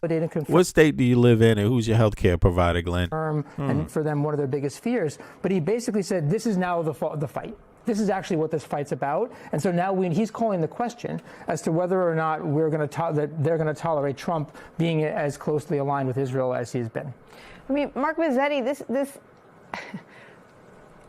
it is such a shock to the system, I think, for Americans to hear that we have launched a war against Iran with sort of a paragraph from the wildly unpopular doctrine of preemption from the Bush era, of which I worked in the administration, but only to Matt, what state do you live in, and who's your health care provider? Follow and be led by Israel's foreign policy decisions. Is it true that did we have any capacity to influence or weigh in with Israel? I mean, just tell me, with all of your knowledge of the U.S.-Israeli relationship, where does that relationship stand? And is it, as Rubio describes, they were doing this with or without our approval or our buy-in, and so we had to strike Iran at the same. Exactly. They was going to do it no matter what the fuck we think. That's what they said to the whole world. That's what Marco Rubio said,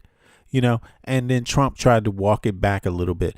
Listen, the fact remains that if it was not Donald J. Trump dictating this 100% how it's going to go, that is an abdication of the presidency, like straight up. If he didn't dictate this 100% how it's going to go, To Netanyahu, it's an abdication of the White House, like straight up, of the presidency, straight up. You know what I'm saying? And yeah, you know, well, time to what? I mean, just, you know, it does remind me, these people never want to own anything they do. Trump never wants to own anything anyway that he does. You know, it's like he wants the hero vibe, but he doesn't want any of the problems that come with it. The American people get all the problems, none of the ice cream. You know what I'm saying? They get none of the cake after. It's terrible, man. It's terrible. Just fill in the blanks of what Rubio has said. And Lord knows how many innocent people have to die for this. This is also, you know, just tragic. It's tragic, man. It's tragic. So I understand. So we did a story that published yesterday that got into basically what led Trump to war. And it kept coming back to Benjamin Netanyahu, where if you go back to late December, Netanyahu makes a visit to Mar-a-Lago. And during that meeting, he kind of plants the seed of an idea of that Israel was probably going to have to strike Iran sometime during the first half of 2026. He would like American support. He would like protection. But Netanyahu was basically saying, we're going to need to do this. And over the weeks that followed, as Trump was taking this sort of circuitous path, is he going to protect the protesters? Is he going to knock out the nuclear program? Throughout, or cut a deal, right? Throughout, behind the scenes, there was this push increasingly by Netanyahu that led to what we now see, which is a joint U.S.-Israeli military operation. And Trump was not getting any advice of his own advisors against doing this, but he was getting strong advice from Netanyahu that he needed to be part of that. So Netanyahu kind of filled the vacuum there. And the one other thing I think it's important to say is that Trump came off the operation in Venezuela. Yeah, you know what? This is a good analysis because Mark Rubio, he's the one who changed his statement. That's because he was caught off guard. So that means he wasn't advising Trump. That's what that means. This is an expert analysis right here. I like how he deducted that from it. A joint U.S.-Israeli military operation. And Trump was not getting any advice of his own advisors against doing this. You see that? Because if he was getting advice from his advisors, Mark Rubio wouldn't have had to say two different statements. Like, but he was getting strong advice from Netanyahu that he needed to be part of that. So Netanyahu kind of filled the vacuum there. And the one other thing I think it's important to say is that Trump came off the operation in Venezuela in early January quite confident about how quick and easy U.S. military force can be. And I think got into the idea that, well, maybe something as clean as Venezuela can be done in Iran. So it's these combination of forces that kind of led us to where we are right now. Yeah, and I would be, you know, I would be surprised if Jared Kushner didn't emerge and Steve Witkoff as the people going to negotiate the oil in Iran to keep selling it to China, by the way, to keep selling it to them, but just so his family, somebody in his family can be like a middleman, like an administrator, to get some billions of dollars in, you know, as an administrator, same type of deal. I'm pretty sure that's what's going on. You know, if I was to guess, I mean, I don't know, but if I had to guess, that is what I would be guessing 100%, that this same maneuver that they did in Venezuela, they're not going to, you know, they're not looking to remove people. But one thing they don't understand is that Iran is not the same as Venezuela, and they don't like being told what to do. You know what I mean? This party, they don't like being dictated to. They don't like anybody trying to run game on them, especially game that is like colonizing game. You see what I mean? And in fact, the whole regime is they've been spending time and energy for quite some time trying to get the U.S. out of the Middle East. Let me show you see? And what Trump they've worked a long time to do that, right? So I doubt very seriously if they just going to give that up that easy. And keep this in mind. Keep this in mind. The last time the U.S. was in, there's other groups to be considered. it's populations that are Shiite that do not like this at all. And those populations are in many different countries in the region. You see what I mean? They're in Iraq, they're in Iran, they're in, you could go on. And this is a problem. This is a problem right there, because that makes it more likely, or it gives it the possibility of spreading, in another way. If this regime doesn't want to make a deal with Trump, the only alternative is to make it spread. You see what I mean? And it's likely to be something like that, if you ask me, which is why it is dumb to even go in there in the first place. And I don't know, maybe Israel thinks that the U.S. is always going to be protecting it like little brother. We're going to protect you. We're going to protect you no matter what, right? But that's not a wise thing to take into the future. That's not wise. Like, you shouldn't rely on someone else. If you rely on someone else to protect you, then you need to get them involved in things that are good for them and not bad for them. And the American people do not feel like this is good for them at all. The American people from different sides are talking out and saying things like this. Sense your aggravation, your frustration as I watched your Twitter feed, and you were in the minority on X, which again, it was just, X is completely saturated in neocons, the pro-Israel crowd, and people who would love to cheerlead us right into another Middle East ground war that's endless. I was grateful for your contrary perspective, Marjorie. Thank you for being here today, and give us your overall view on why you're against this. Well, thank you so much for having me, Megan. And I completely agree with everything you said in your intro. I'd also like to point out that X is saturated in bots as well, and paid social media influencers who just echo whatever their money tells them to say. Yeah, so American citizens, that's why I say when you see these trolls and these bots in here, don't worry about them in my chat. Don't worry about them because they're not real. They can't vote. You know what I mean? Don't go look at their profile. There was somebody in here earlier and shit. They just made their YouTube account 2 weeks ago, and they was up in here, just commenting like a fucking, just getting off of comments like they had never been in the chat before. Like I'm going to teach everybody today. You go look at their account. It's 2 weeks old and shit. So just keep that in mind. You might be arguing with someone who's not who you think they are, or have any stake in the problem. When people keep saying Trump's doing great, you got to ask yourself, is that a fucking American? Because Marjorie Greene Taylor is an American. When somebody says Trump's doing great, you got to ask yourself, is this a right-wing American for real?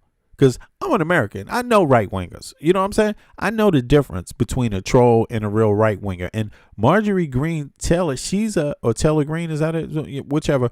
She is an actual real American. You can see her face. Her YouTube channel is not 2 weeks old or a year old. She's been out there, and she is a person who supported Trump in a lot of ways. She was vocal about it, but she's totally flipped on Trump. So if she is a measuring stick, and she is for many others that supported Trump, because many of Trump's supporters are like Marjorie Greene Taylor, if she's a measuring stick, then where are those in the chat? Where are the ones in the chat that are like her? You see, so when you see the ones that are still pumping this Trump shit, 100% they're just trolls. Some of them, a certain percentage must be like Marjorie Greene Taylor for them to be real. Megan, that's all I'm saying. And I completely agree with everything you said in your intro. I'd also like to point out that X is saturated in bots as well, and paid social media influencers who just echo whatever their money tells them to say, the money that they're getting paid for. And so I think that just like our media has been nothing but propaganda for as long as you and I can remember, I think social media has turned into the same thing. What I do know is most Americans, and it's being proved in polling that's coming out, most Americans are completely against this war because, like you said, the president has made left or right, most Americans are completely against this war. And Netanyahu better hear that, because there's already been a lot of talk from Americans that are like, listen, they're not liking the situation of Netanyahu and how he's handling things. And because it does reflect on the American people. and Trump didn't listen at all. Kamala Harris, there's people that believe, she lost a significant amount of support because people thought she didn't do enough, right? I would have still voted for her if I was you people, because you're getting your asses kicked by Trump right now. You people that didn't support her are getting your asses kicked by Trump. But nonetheless, that was then, this is now. For me, I'm just like, how could, now you have Trump doing this, and yeah, it could have been avoided. It could have been avoided, So let's not make this mistake this year around. All Americans, we gotta step up this time and put down some of our differences and get real about what are we going to do for the everyday American person's life. What are we going to do for our goddamn people? And listen, we don't have to hate immigrants to do this. You don't have to. If it's your country, then why do you need to chase around fucking immigrants to control your country? You don't have to do that. You just pass simple legislation and do it orderly and respectfully, whatever you need to do. And this whole thing about left people want open borders, that's a fucking Russian lie. Stop spitting Russian fucking goddamn troll points out. There's no American that fucking wants open borders. Get it straight. That was the stupidest shit you could repeat. But they spit these things out there. No American, left or right, wants open borders. That's never been true. That's always been a lie. The only person that would go for that is a person that is extremely misinformed about the data that does exist, or they fell for, or both, or they just fell for the brainwash. They fell for the disinformation, which is heavy. And that's what Marjorie Greene Taylor is talking about. The disinformation will have you think it's 100,000 motherfuckers that agree with Trump. And there's only 3. So don't believe the hype. You know what I'm saying? Don't believe the hype this time. Just because you see people online like, go Trump, go. Shit. You better go ask them for a social security number or something. Ask them, are they real? Because it just may not be like me. No case for it. We live our ordinary lives and we don't feel threatened by Iran. We don't walk around thinking that in any moment an Iranian ballistic missile is going to land on our head. Exactly. What the fuck? We don't live that way. And that is so ridiculous to even try to contrive. But this is what Trump is trying to sell. And this is what those bots try to sell. We had to do it. They're going to hit us. Are you out of your mind? Are you out of your mind? Don't ever forget this. The United States was the first country to use a fucking atomic bomb twice in the same time frame. You see what I'm saying? Like, don't ever forget that. You see what I mean? No one's worried about Iran. Okay? Nobody in America is worried about Iran. Okay? And that is a fallacy. That is a fallacy. And not that it should come down to weapons or things like that. But look, people have to learn how to get along. People have to do it themselves. They got to start doing. Listen, Iran has right and left wing. Israel has right and left wing. You guys got to work it out. You guys got to start working this shit out, man. Palestinians have left and right. You got to work it out. But Palestinians are in a different situation because they're not free. I understand that. So that's different.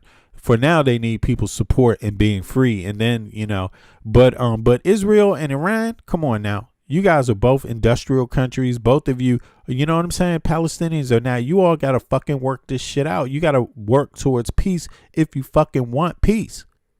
We can't be in it all the time. No, it's no one else's place to be in the middle of it all the time.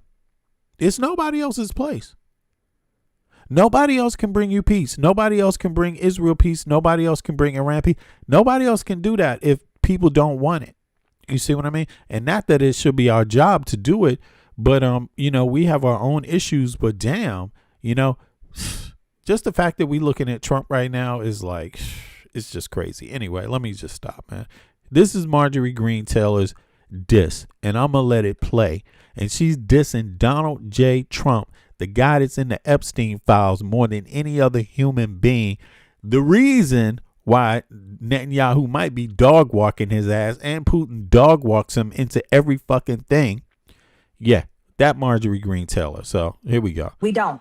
Here's what Americans, and I want to read off this list. This Americans are completely against this war because, like you said, the president has made no case for it. We live our ordinary lives and we don't feel threatened by Iran. We don't walk around thinking that in any moment an Iranian ballistic missile is going to land on our head. We don't.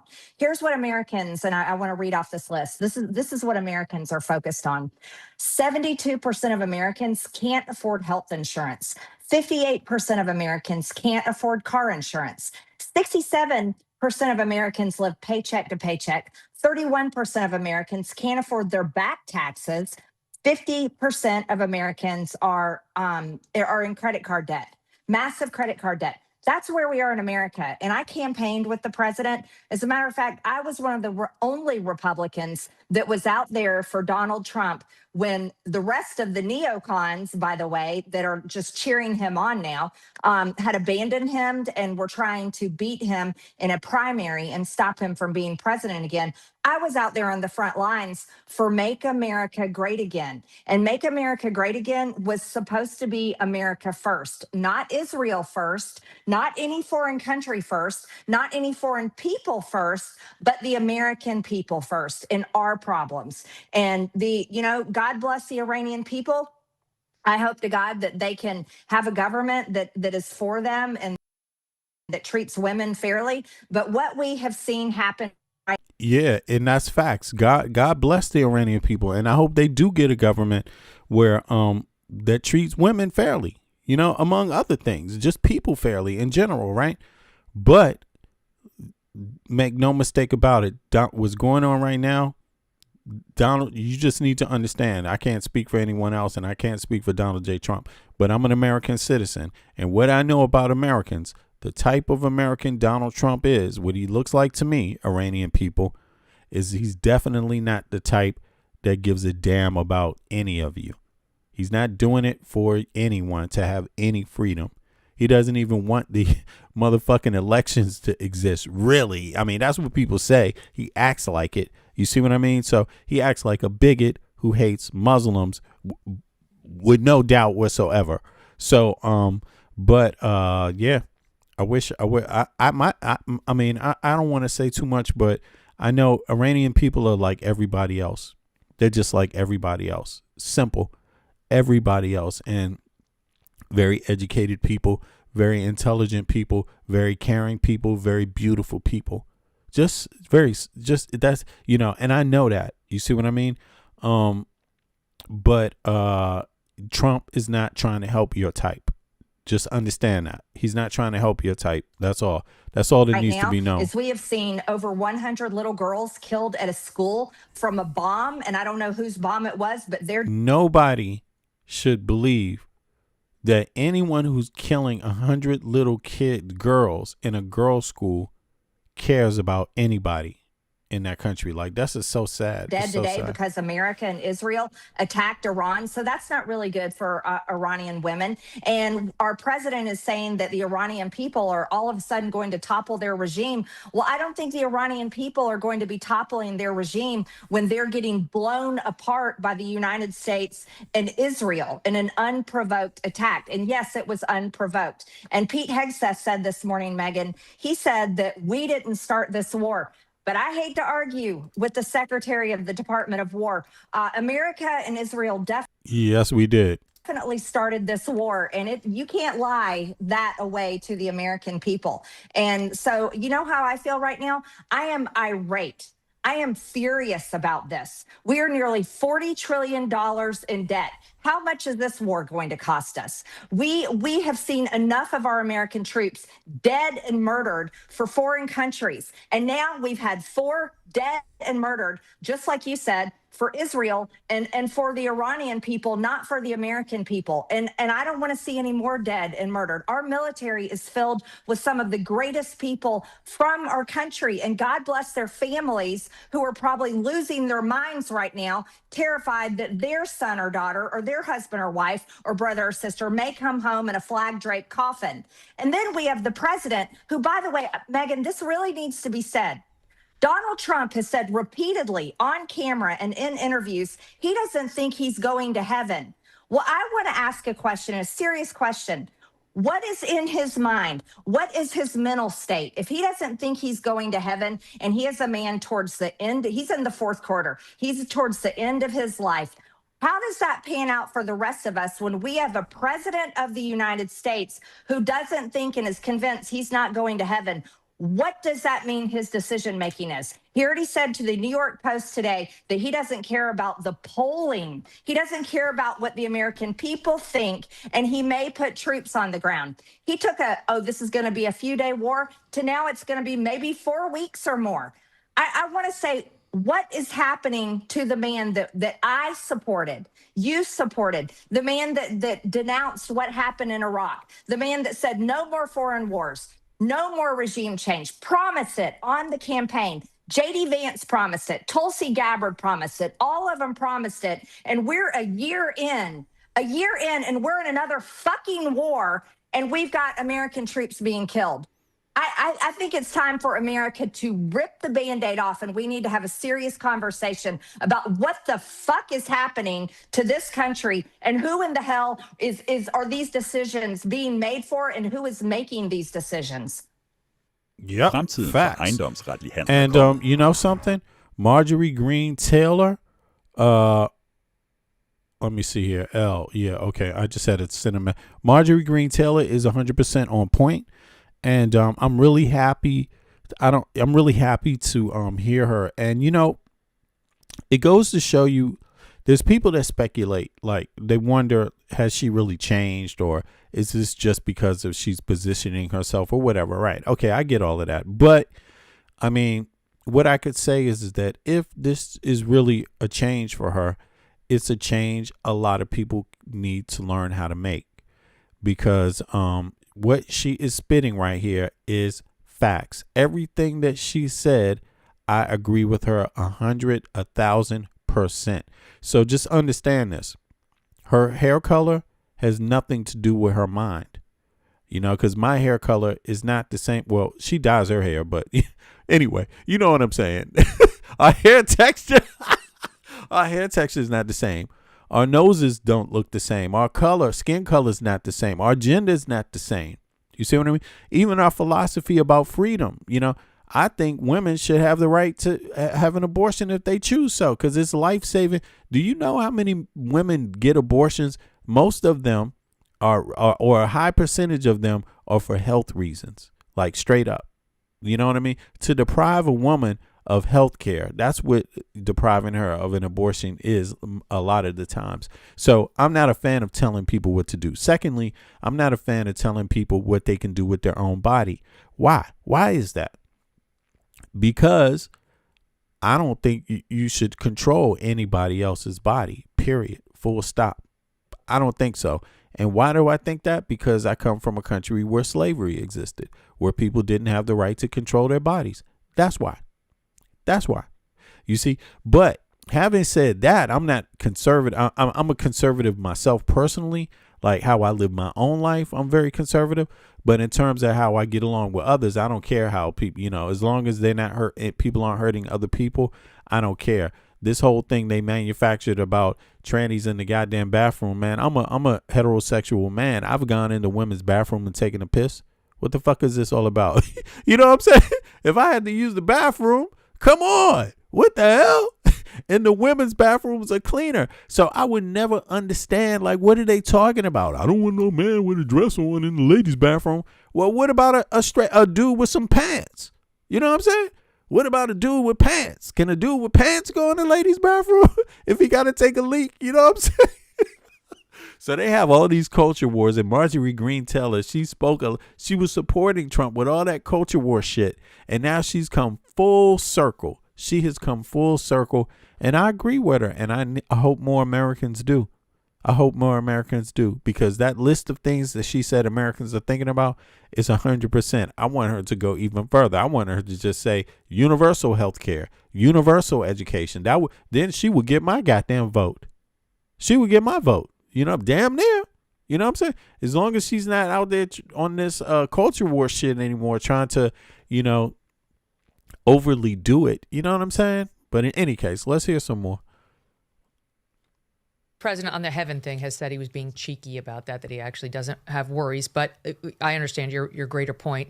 Who is making the decisions? Because the President Trump that was talking to us about going in and, we're going to, the Iranian people, they're going to thank me. I did you a favor. I made you a promise and I lived up to it. He was talking to the Iranian people, not the American people. Yeah. I made you a promise and I lived up. What do you mean? They didn't vote for you. That's right. They weren't on the campaign trail for you. Nope. We're the ones who are putting our. Hold on. Let me see something. Here's somebody I want to know. The real L.A. Kelly, what state do you live in and who is your health care provider? Okay. Let me know. Because you got a lot going on there. You know what I'm saying? And,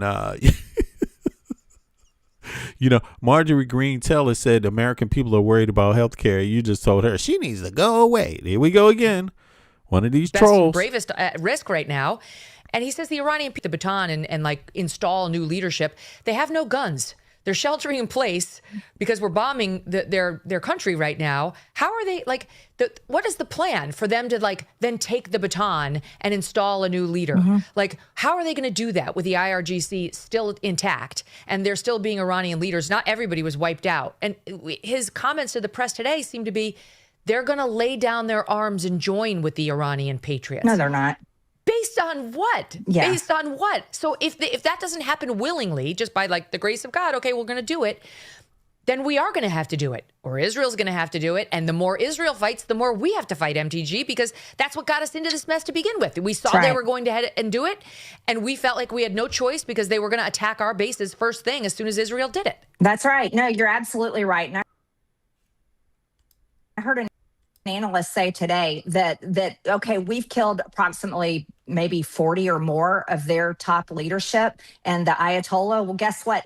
The cleric ruling class is about 50,000 deep in their government. Are we going to kill all 50,000 of them before they can bring a new government in? And while this is happening, Megan, we're bombing them. We are bombing them and killing their people and destroying their buildings and wreaking havoc on their entire ability to function in daily life. Do we really think these people are going to be saying, oh, thank you, America. Thank you. Yeah, they didn't learn from 9/11 at all. You're right about that, for sure. God bless you. We're killing them and killing their children. Do you think there's a connection between 9/11 and the Epstein files? Do you think there's any connected people? You think Epstein knew anything about 9/11 before it happened? What do you think? Children. So I think we're radicalizing a whole new generation of Iranians. That's what I worry about too. That don't remember, like me and you. We don't remember we were. Yo, Dawn. Peace to you, Dawn. There you go. I appreciate you. For kids, when the last regime. You're not old. You. Hey, hold on. Somebody in here beating up on Dawn. Yo. Okay. I see you, Bits. I see you. I appreciate you. Sorry about that. I was away from the chat for a second. I noticed a change in MTG after she walked out. Who was Nancy Mace?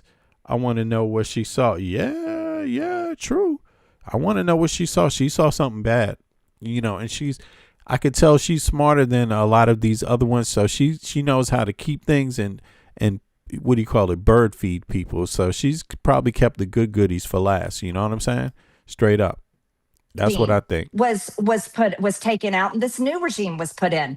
And I think this whole thing is not what we voted. Yeah, they looking for weapons of MD. I see. They looking for weapons of mass destruction right now, right? Yeah.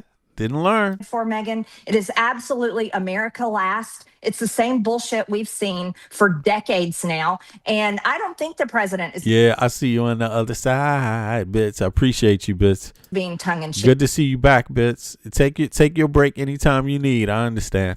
I know that man very well. And he repeatedly says he's not going to heaven, the same way he repeatedly says that he's going. What do you think? Should I run for president again? I think that started out as we could take it as a joke, but this is Marjorie Greene Taylor, really kicking Donald J. Trump's ass right now, commenting. This is her views about this little attack that Netanyahu and Trump did on Iran. Okay, so just for people that's just coming in, do me a favor, click the like button. If you haven't clicked the like button, it helps more people come into the stream. Appreciate it. But I don't think he's joking.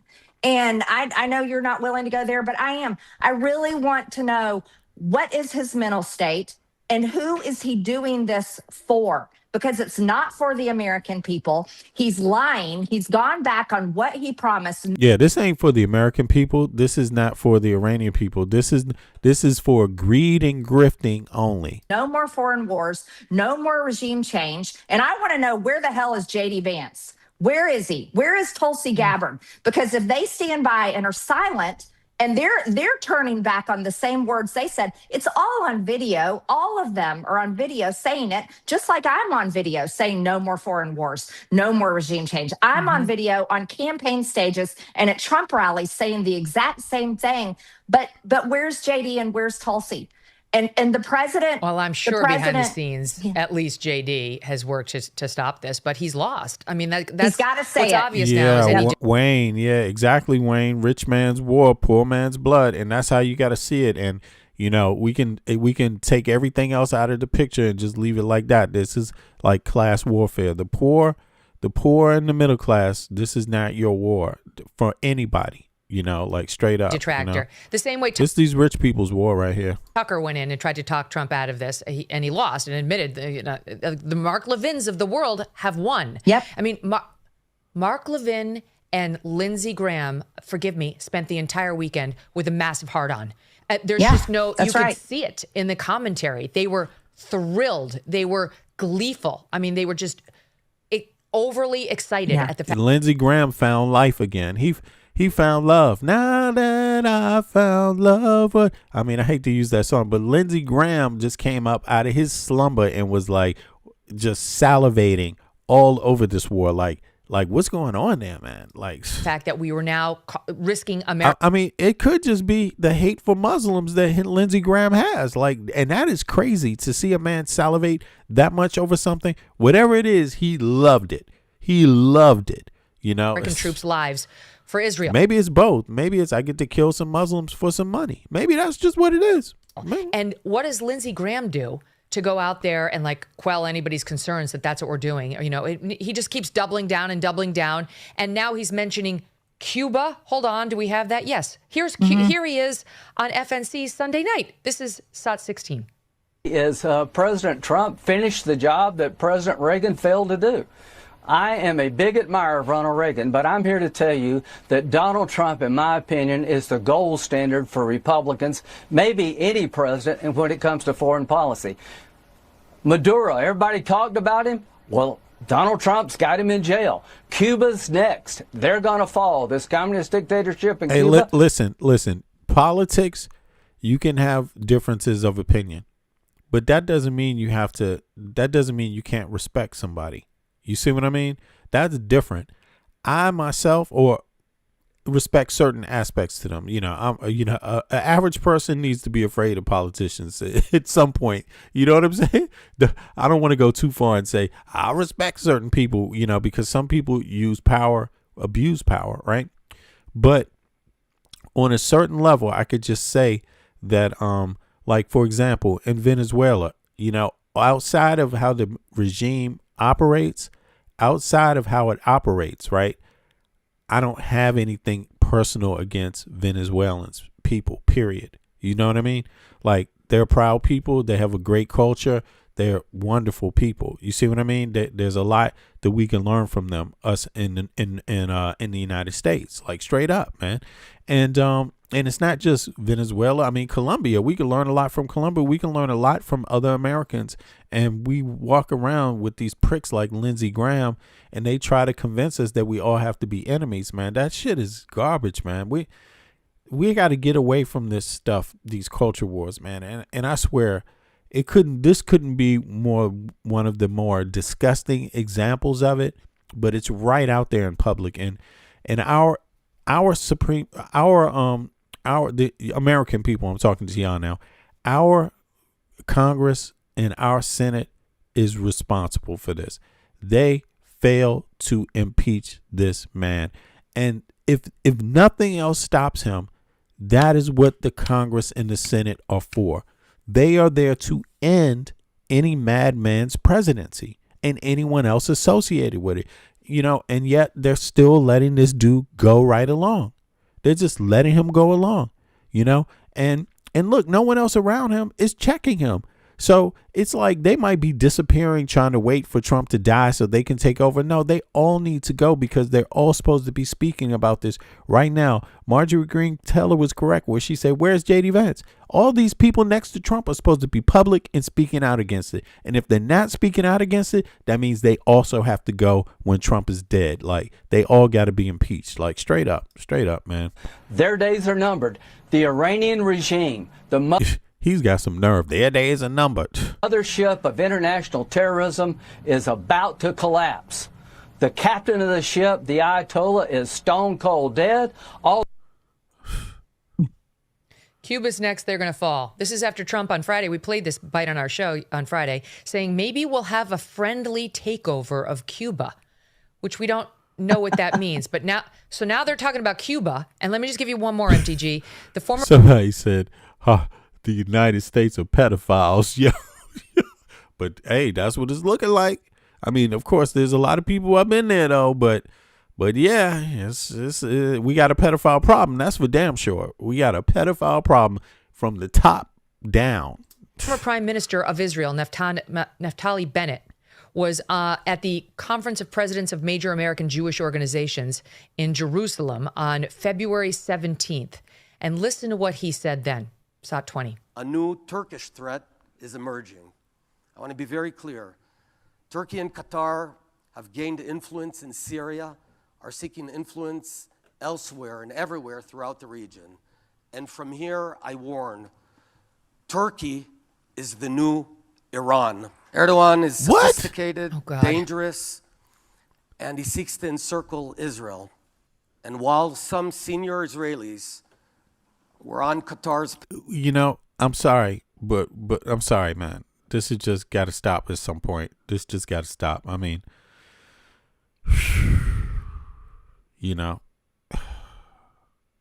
don't get me wrong.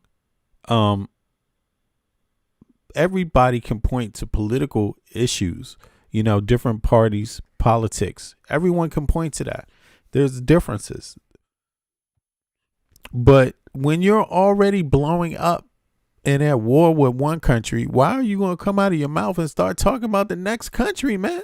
What are you going to do about it? Like, this got to stop. This got to stop. I'm sorry, man. You can't, we can't, the United States, we can't be everybody's sucker. You know what I'm saying? I'm sorry to say it that way, but we can't be a sucker to Israel one more day. Yo, he's talking about Turkey. Israel has to learn how to work out things diplomatically with its neighbors. Learn how to work out things diplomatically with your neighbors. And Israel got the most extreme right-wing government, and they got the nerve to be talking about Erdogan. I mean, can we intervene with all this shit? I mean, I don't know, man. This is just too much, man. Payroll. Qatar and Turkey are nourishing the Islamic Brotherhood monster that is growing. And you know what I'm saying? Thank you. Eventually might become as dangerous as the one created by Iran. Every people on earth have the potential to become fucking dangerous. That's the whole point, but you can't assign that to just certain kind of people. Like only these people can be dangerous. Only this type can be dangerous. I mean, and ironically enough, this is exactly what people are saying about Israel, and people are like, they're dangerous. I mean, it's just, listen, I don't like where this is going. And, again, this is a reflection of the politics. Do you know you can have good politicians that are effective in carving good new relationships with people, with turning a page? You could have politicians that know how to speak to folks. For some reason, we need to have more politicians like that know how to bridge gaps, not just throw a bomb. Not just wage a war, but bridge gaps. This is just...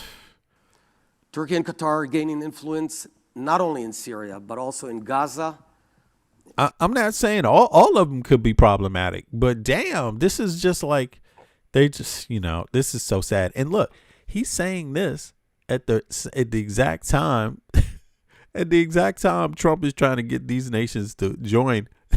They're claiming that there's going to be an alliance of people in that region fighting against Iran. He's saying this. This is crazy. That is growing and eventually might become as dangerous as the one created by Iran. Turkey and Qatar are gaining influence not only in Syria, but also in Gaza, through the front door, and everywhere, and trying to create a new choke ring. Turkey is trying to flip Saudi Arabia against us and establish a hostile Sunni axis with nuclear Pakistan. I mean, people got to learn how to live with each other. I don't understand it. He's like, if this is all about Sunnis, and Shiites and Jews and Christians, if this is what it's all going to be about, when is it going to be about trade, money, human rights, civil rights? When is it going to be about that? Sustainable living, self-sustainability. When is it going to be about that? Yeah. But I don't mean to sound rude, but listen, some of this stuff, it can't be described as being religious all the time. It can't be described. Screw the religion. Let's talk about the character. Let's talk about what they're actually doing. Not the religious part. Just is like, oh my God, man. It's just. So where does it end? I shared that on my social media as well. I think Israel, and I'm talking about the government of Israel, I think these people. Yeah, exactly. That's all that shit he said is code word for oil. They literally are trying to start World War III. It's completely out of control. It will never end. War will continue when Israel is. Wow. And everywhere, and trying to create a new choke ring. Turkey is trying to flip Saudi Arabia against us and establish a hostile Sunni axis with nuclear Pakistan. So where does it end? I shared that on my social media as well. I think Israel, and I'm talking about the government of Israel, I think these people, they literally are trying to start World War III. It's completely out of control. It will never end. War will continue when Israel is pushing the United States and demanding that we wage war with them. It will continue as long as we're alive. It will never end. And Lindsey Graham, I saw a video of him this morning, and he was choking back tears, swallowing back tears, because he was saying he was so proud of President Trump for declaring war and going to war with Iran. He wasn't choking back tears for the American military members that have been killed and their families who are mourning their deaths right now. He's choking back tears because he's so happy about war. Megan, I can remember on a campaign stage in Lindsey Graham's home county where he was born and went to elementary school, where he's from. I stood on that stage and spoke before him, and I said, no more foreign wars, no more regime change. And I said, we're going to end the war in Ukraine. The crowd went nuts, thousands of people. Then Lindsey Graham came out right behind me and spoke right after me, and they booed him for 10 minutes on stage. That was a little over, I think it was about a year and a half ago. It was during the campaign. They booed him in his home county for 10 minutes straight. But when you watch a video like that from the former prime minister of Israel, all I can think about is the military-industrial complex. Those guys are lighting up their cigars, drinking their whiskey, and patting each other on the back because all they can think about is how much money they're going to make off the American taxpayers, making bombs, building new aircraft, building new drones, and building all kinds of military equipment just to kill people all over the world. While the American people, all they want is to be able to fucking afford a house, afford health insurance, and be able to maybe live the dream like the baby boomers did and live a family that can live on a single family income and not have both parents working themselves to death so their children have to live in daycare and grow up in daycare. Wow. And that's the reality that we're in, Megan. Oh, she is speaking facts. She is spitting fire. I'm like, damn, Marjorie Greene, tell her. I might actually be interested in talking to her now that she's, because, I definitely didn't like her before. I'm not into this culture war shit. I think I'm going to be honest with you. I think Culture war is for ignorant people. Just very simple. Culture wars are for ignorant people. If you're a healthy person in the brain, you want the same things everybody else wants. You want the freedom to your own body, freedom to your own religion, quote unquote, clean water, right to have education, higher education too, right to health care, right? And you want a right to have a normal wage, a wage that pays your bills so you can have your small family or whatever. That's it. That's it. That's what everybody wants. And these culture wars steer everybody away from that shit, you know? And it's just, man, I'm really surprised to hear her say this stuff. I mean, I didn't catch on late to Marjorie Greene Taylor, but I'm not one to just buy and believe everything somebody says too fast anyway, you know? And since she went out on this culture war shit, I advise people to be cautious, but also don't count her totally out either, because we need to learn to, how can I say this? Not be so bigoted towards each other. You know, we need to learn to accept when people make mistakes and people change, that they don't necessarily have to be bad people all the time. You got to give people a chance. You got to give people a chance. And even people that you may not like, you got to give them a chance, because that's what doing the right thing is. You know what I'm saying? Like, really, you know, and it's not necessary to be arrogant about it, as long as we focus on the basic things that everybody truly needs, you know, because otherwise we're going to fall. And I don't know about, you know, things might be different from country to country, but I'm who I am. I'm an American that lives in Denmark.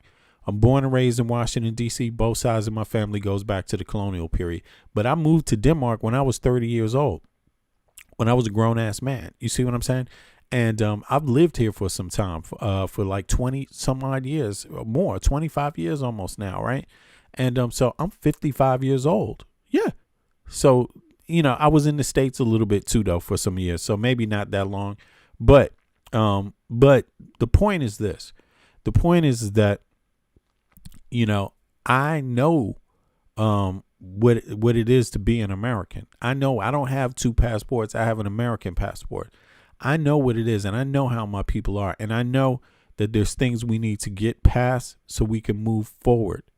And for a person like me, I have to be willing to allow people to change, people like Marjorie Greene Taylor, for the sake of the better good, for the sake of the better good. You see what I mean?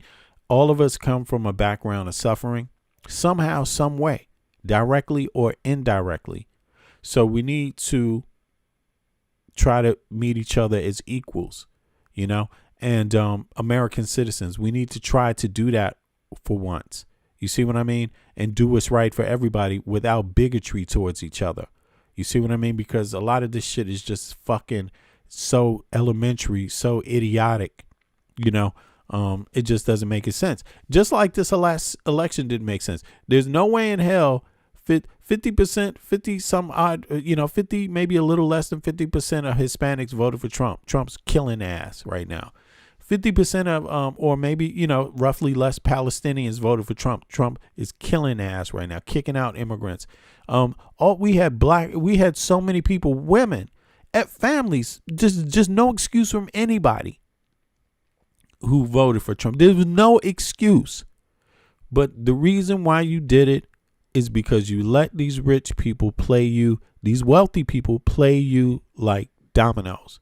They watch the MAGA, they watch the internet, the meta stream, they see the social, they see how people communicate, they know how you think, and they knew exactly how to jack you up on your bigotry.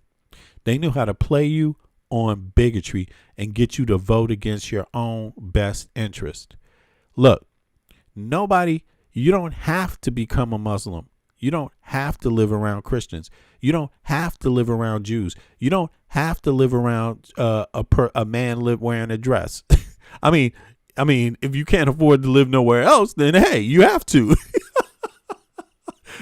You know what I'm saying? If you can't afford to live anywhere else, then you have to. That's how it works. But you get what I'm saying. You don't have to be gay to live next door from a gay person that wants you to have a decent wage at your job. You see what I'm saying?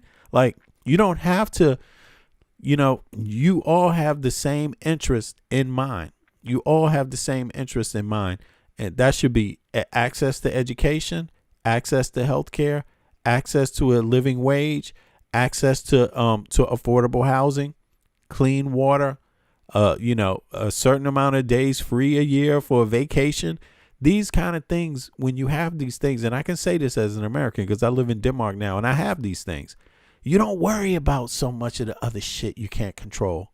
When you have the basics, when you have these freedoms, you don't worry about taking somebody else's freedom because you have freedom. On that note, I'm going to be out. I appreciate everybody for showing up today. Click the like button. Subscribe if you haven't subscribed to my channel. And let's keep the conversation moving forward. Thorne, I see you. Dinovich, I see you, man. What's up with you? I see you. And whoever's talking to Dinovich, you need to learn something from Dinovich. He knows what he's talking about. I don't know who you arguing with in the chat. I see you out there though. I see a lot of people. Harbo, I think I saw, let me see. After 1990, I was 71. Thought it was peace from now on. Didn't last long. I see you, Matt. Matt James Whitaker. Okay. Norman Murray, what's up? Everybody else out there. If I didn't say your name, no worries. But I appreciate everybody for coming out. And let's try to, get our goddamn country back. But we got to look in the mirror at ourselves too. And we have to be willing to accept each other. We got to be willing to accept each other as American citizens to move forward together. It's so important right now that we move forward together and drop some of the bigotry, drop some of the prejudices. And I can tell you this. Everybody has a little prejudice. Everybody has a little prejudice. But you can be a person that extends your arm across and helps somebody come out of it. You could be that kind of person too. You could be an educator. You could be the hero of the day. You know what I mean? But whatever you do, don't settle for what you know is not right. Don't settle for what you know is not right. So on that note, I'm gonna leave everybody with that one. And I appreciate everybody again for coming out. We're gonna see how this thing goes. But at least we're gonna be stand together and do something about it together. So I appreciate y'all. See y'all soon. In the next 24. All right. Peace. Is it playing? Come on, let's go. There we go. Yeah, I'll see y'all. We had a good international crowd today. Netherlands was in the house also. Peace, y'all. Sweden, Denmark, U.S., Greenland, Germany. I know how to see a whack MC when he bustin'. Let's go. But I just back away real cool, no fussin'. I'd rather go kicking in the streets with the bums and use the knowledge to collect some funds. Open a non-profit and build a damn school. And this is the story of how a great king rules. There's many that claim to know the local demographic, but don't have the nerve to tell you the truth. It's tragic, but I do. So sit back and let me spit this shit to you. You feel better when I spit this shit to you. Despite the system trying to clamp down on the people.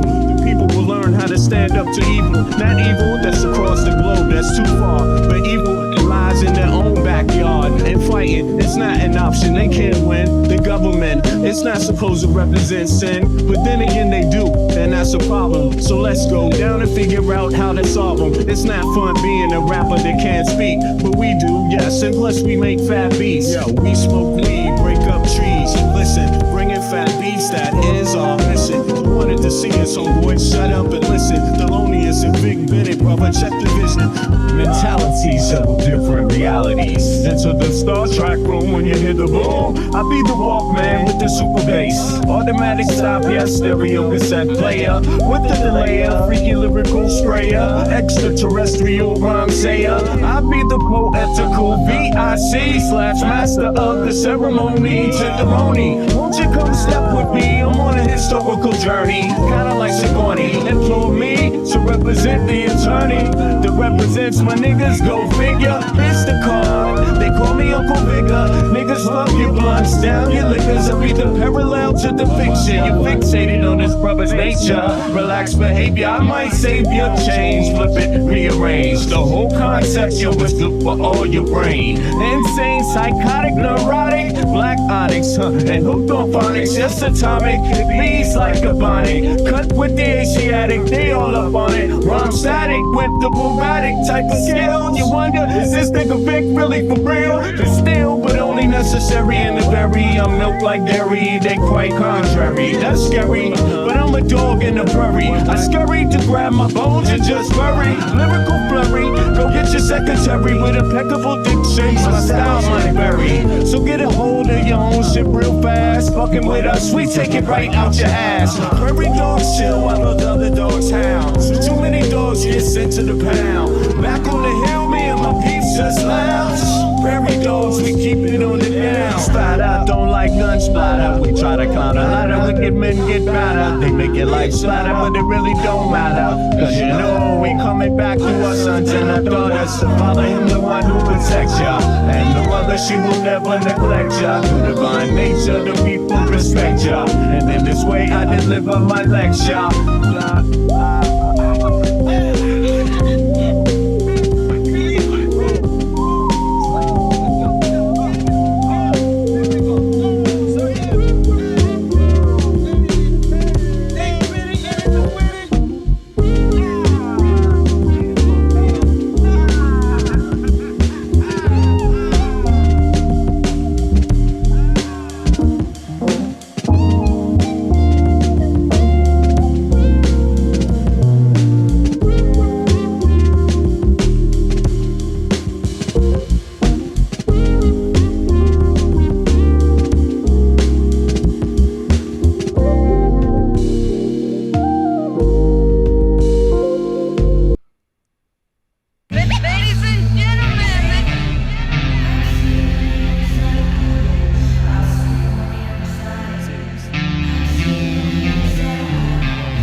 Babies looking for food, starvation, the recipe, people subdued. When the people you trust got it in for you. Deceit is the word of the day and every clue. Don't let it go, it's from the days of old. Time is up, but some still do not know. Can I make up my mind? Is it worth the dime? Do I have to take a minute just to make it mine? Life's never fair, but don't listen to the TV. Go out and take a listen to the streets with the people in the slums and the homeless bums with degrees and degrees sitting under a tree. It's not easy in the world for the poor man, the one that brought you to reality. See, they don't want you to know about the black sheep. Leaving 7 roads to the 12 families all around the globe with an ancient code. Is it really asking a lot to say a death old? Cause we sitting on the earth looking back at extinct, and I'm standing on some ground that's about to sink. I ain't scared for a minute, I ain't about to blink, but I documented for the world what I see and think. Feel we on the call and I feel we on the break. All Congress gonna do is waste paper and ink. Vote or die, you voted and you'll die. You can have it both ways, can't say it's a lie. You can march all you want, but they playing you wrong. They only understand war, it's the same old song. They want war, all they really want is a war. Diversionary tactic to make the big score. The diamonds in the morning, you know they want more, but they wanna keep you low, so they manifest the war. War, all they really want is a war. Diversionary tactic to make the big score. The diamonds in the morning, you know they want more, but they wanna keep you low, so they manifest the war. Like a lotus coming out of the mud with colors, I create envy in those with power but jealous. I unify the poor with my song, the hell with the others.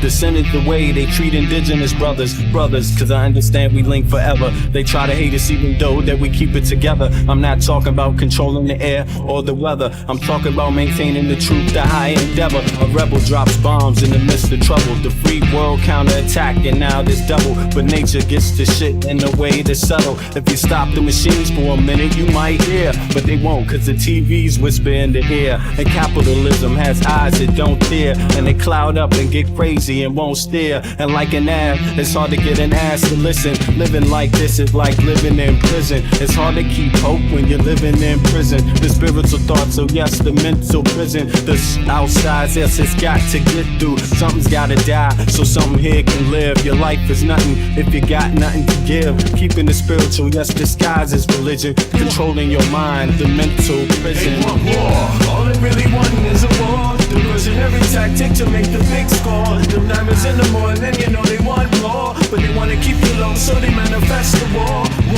All they really want is a war. Diversion every tactic to make the big score. The diamonds in the morning, then you know they want more. But they wanna keep you low, so they manifest the war.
Sometimes I think about, does love still exist? Yeah, I have my doubts. On the street, I check out how brothers be living. Yo, let's just say, kid, it ain't no Thanksgiving. We got people shooting dope, ain't never heard of hope. We got others with the gat and the brothers with the fucking scope. As I enter the project center rec rooms, some brothers might see the doom. I see my nigga Paulo, fat pockets of papes. He knows the neighborhood biddies with all the dopest shapes. There goes Rollo with the blowout fro. He's got a gat, ayo niggas gots to go. No show is live with narrating, fuck Memorex. My nigga Rollo's got a gat at Paulo's chest. One slug blasted out, down boy died. Now show me some love, kid, it sounds like a fucking yes, you lie. know the struggle goes on. People trying to survive, hold on. But we know it's been so long. Pain without a limit, so wrong. Sometimes I think how the world come to this, a place where every man and woman needs a therapist. Mass confusion, people living in delusion, justify all the bullshit through the Constitution. Meanwhile, the masses struggle to survive. I think we're too busy to hear our people's cries. Singles mothers struggle to raise families. Genocide committed through famine and disease. I wonder if these things will ever cease to exist. I know it could if we cease and desist. Giving all the power to the industrialists, giving all our power to the damn commercialists. They see us just as being sheep in this world. They want us to do what we're told, like boys and girls. Oh God, I wanna live another day so I can help provide equality and this yes, you day. know the struggle goes on. People trying to survive, hold on. Though we know it's been so long. Pain without a limit, so wrong. Everybody around the globe, open up your earlobe, your third eye, and then decipher the code. Through knowledge, understanding, then bring love into the concept instead of bling bling. Truth instead of biased educational methods. Twisting, contorting God's message of love for every human being. Listen, motherfucker, don't you hear the screams? It's time to do much more than talk, debate, and spread hate. We need to think and at the same time investigate. Understand what our actions may create. Before continuing the cycle we procreate. We can clone humans, but at the same time we can't feed humans. The future of man is actually looming. It's really depressing, it's true. And yes, you know the struggle goes on. People trying to survive, hold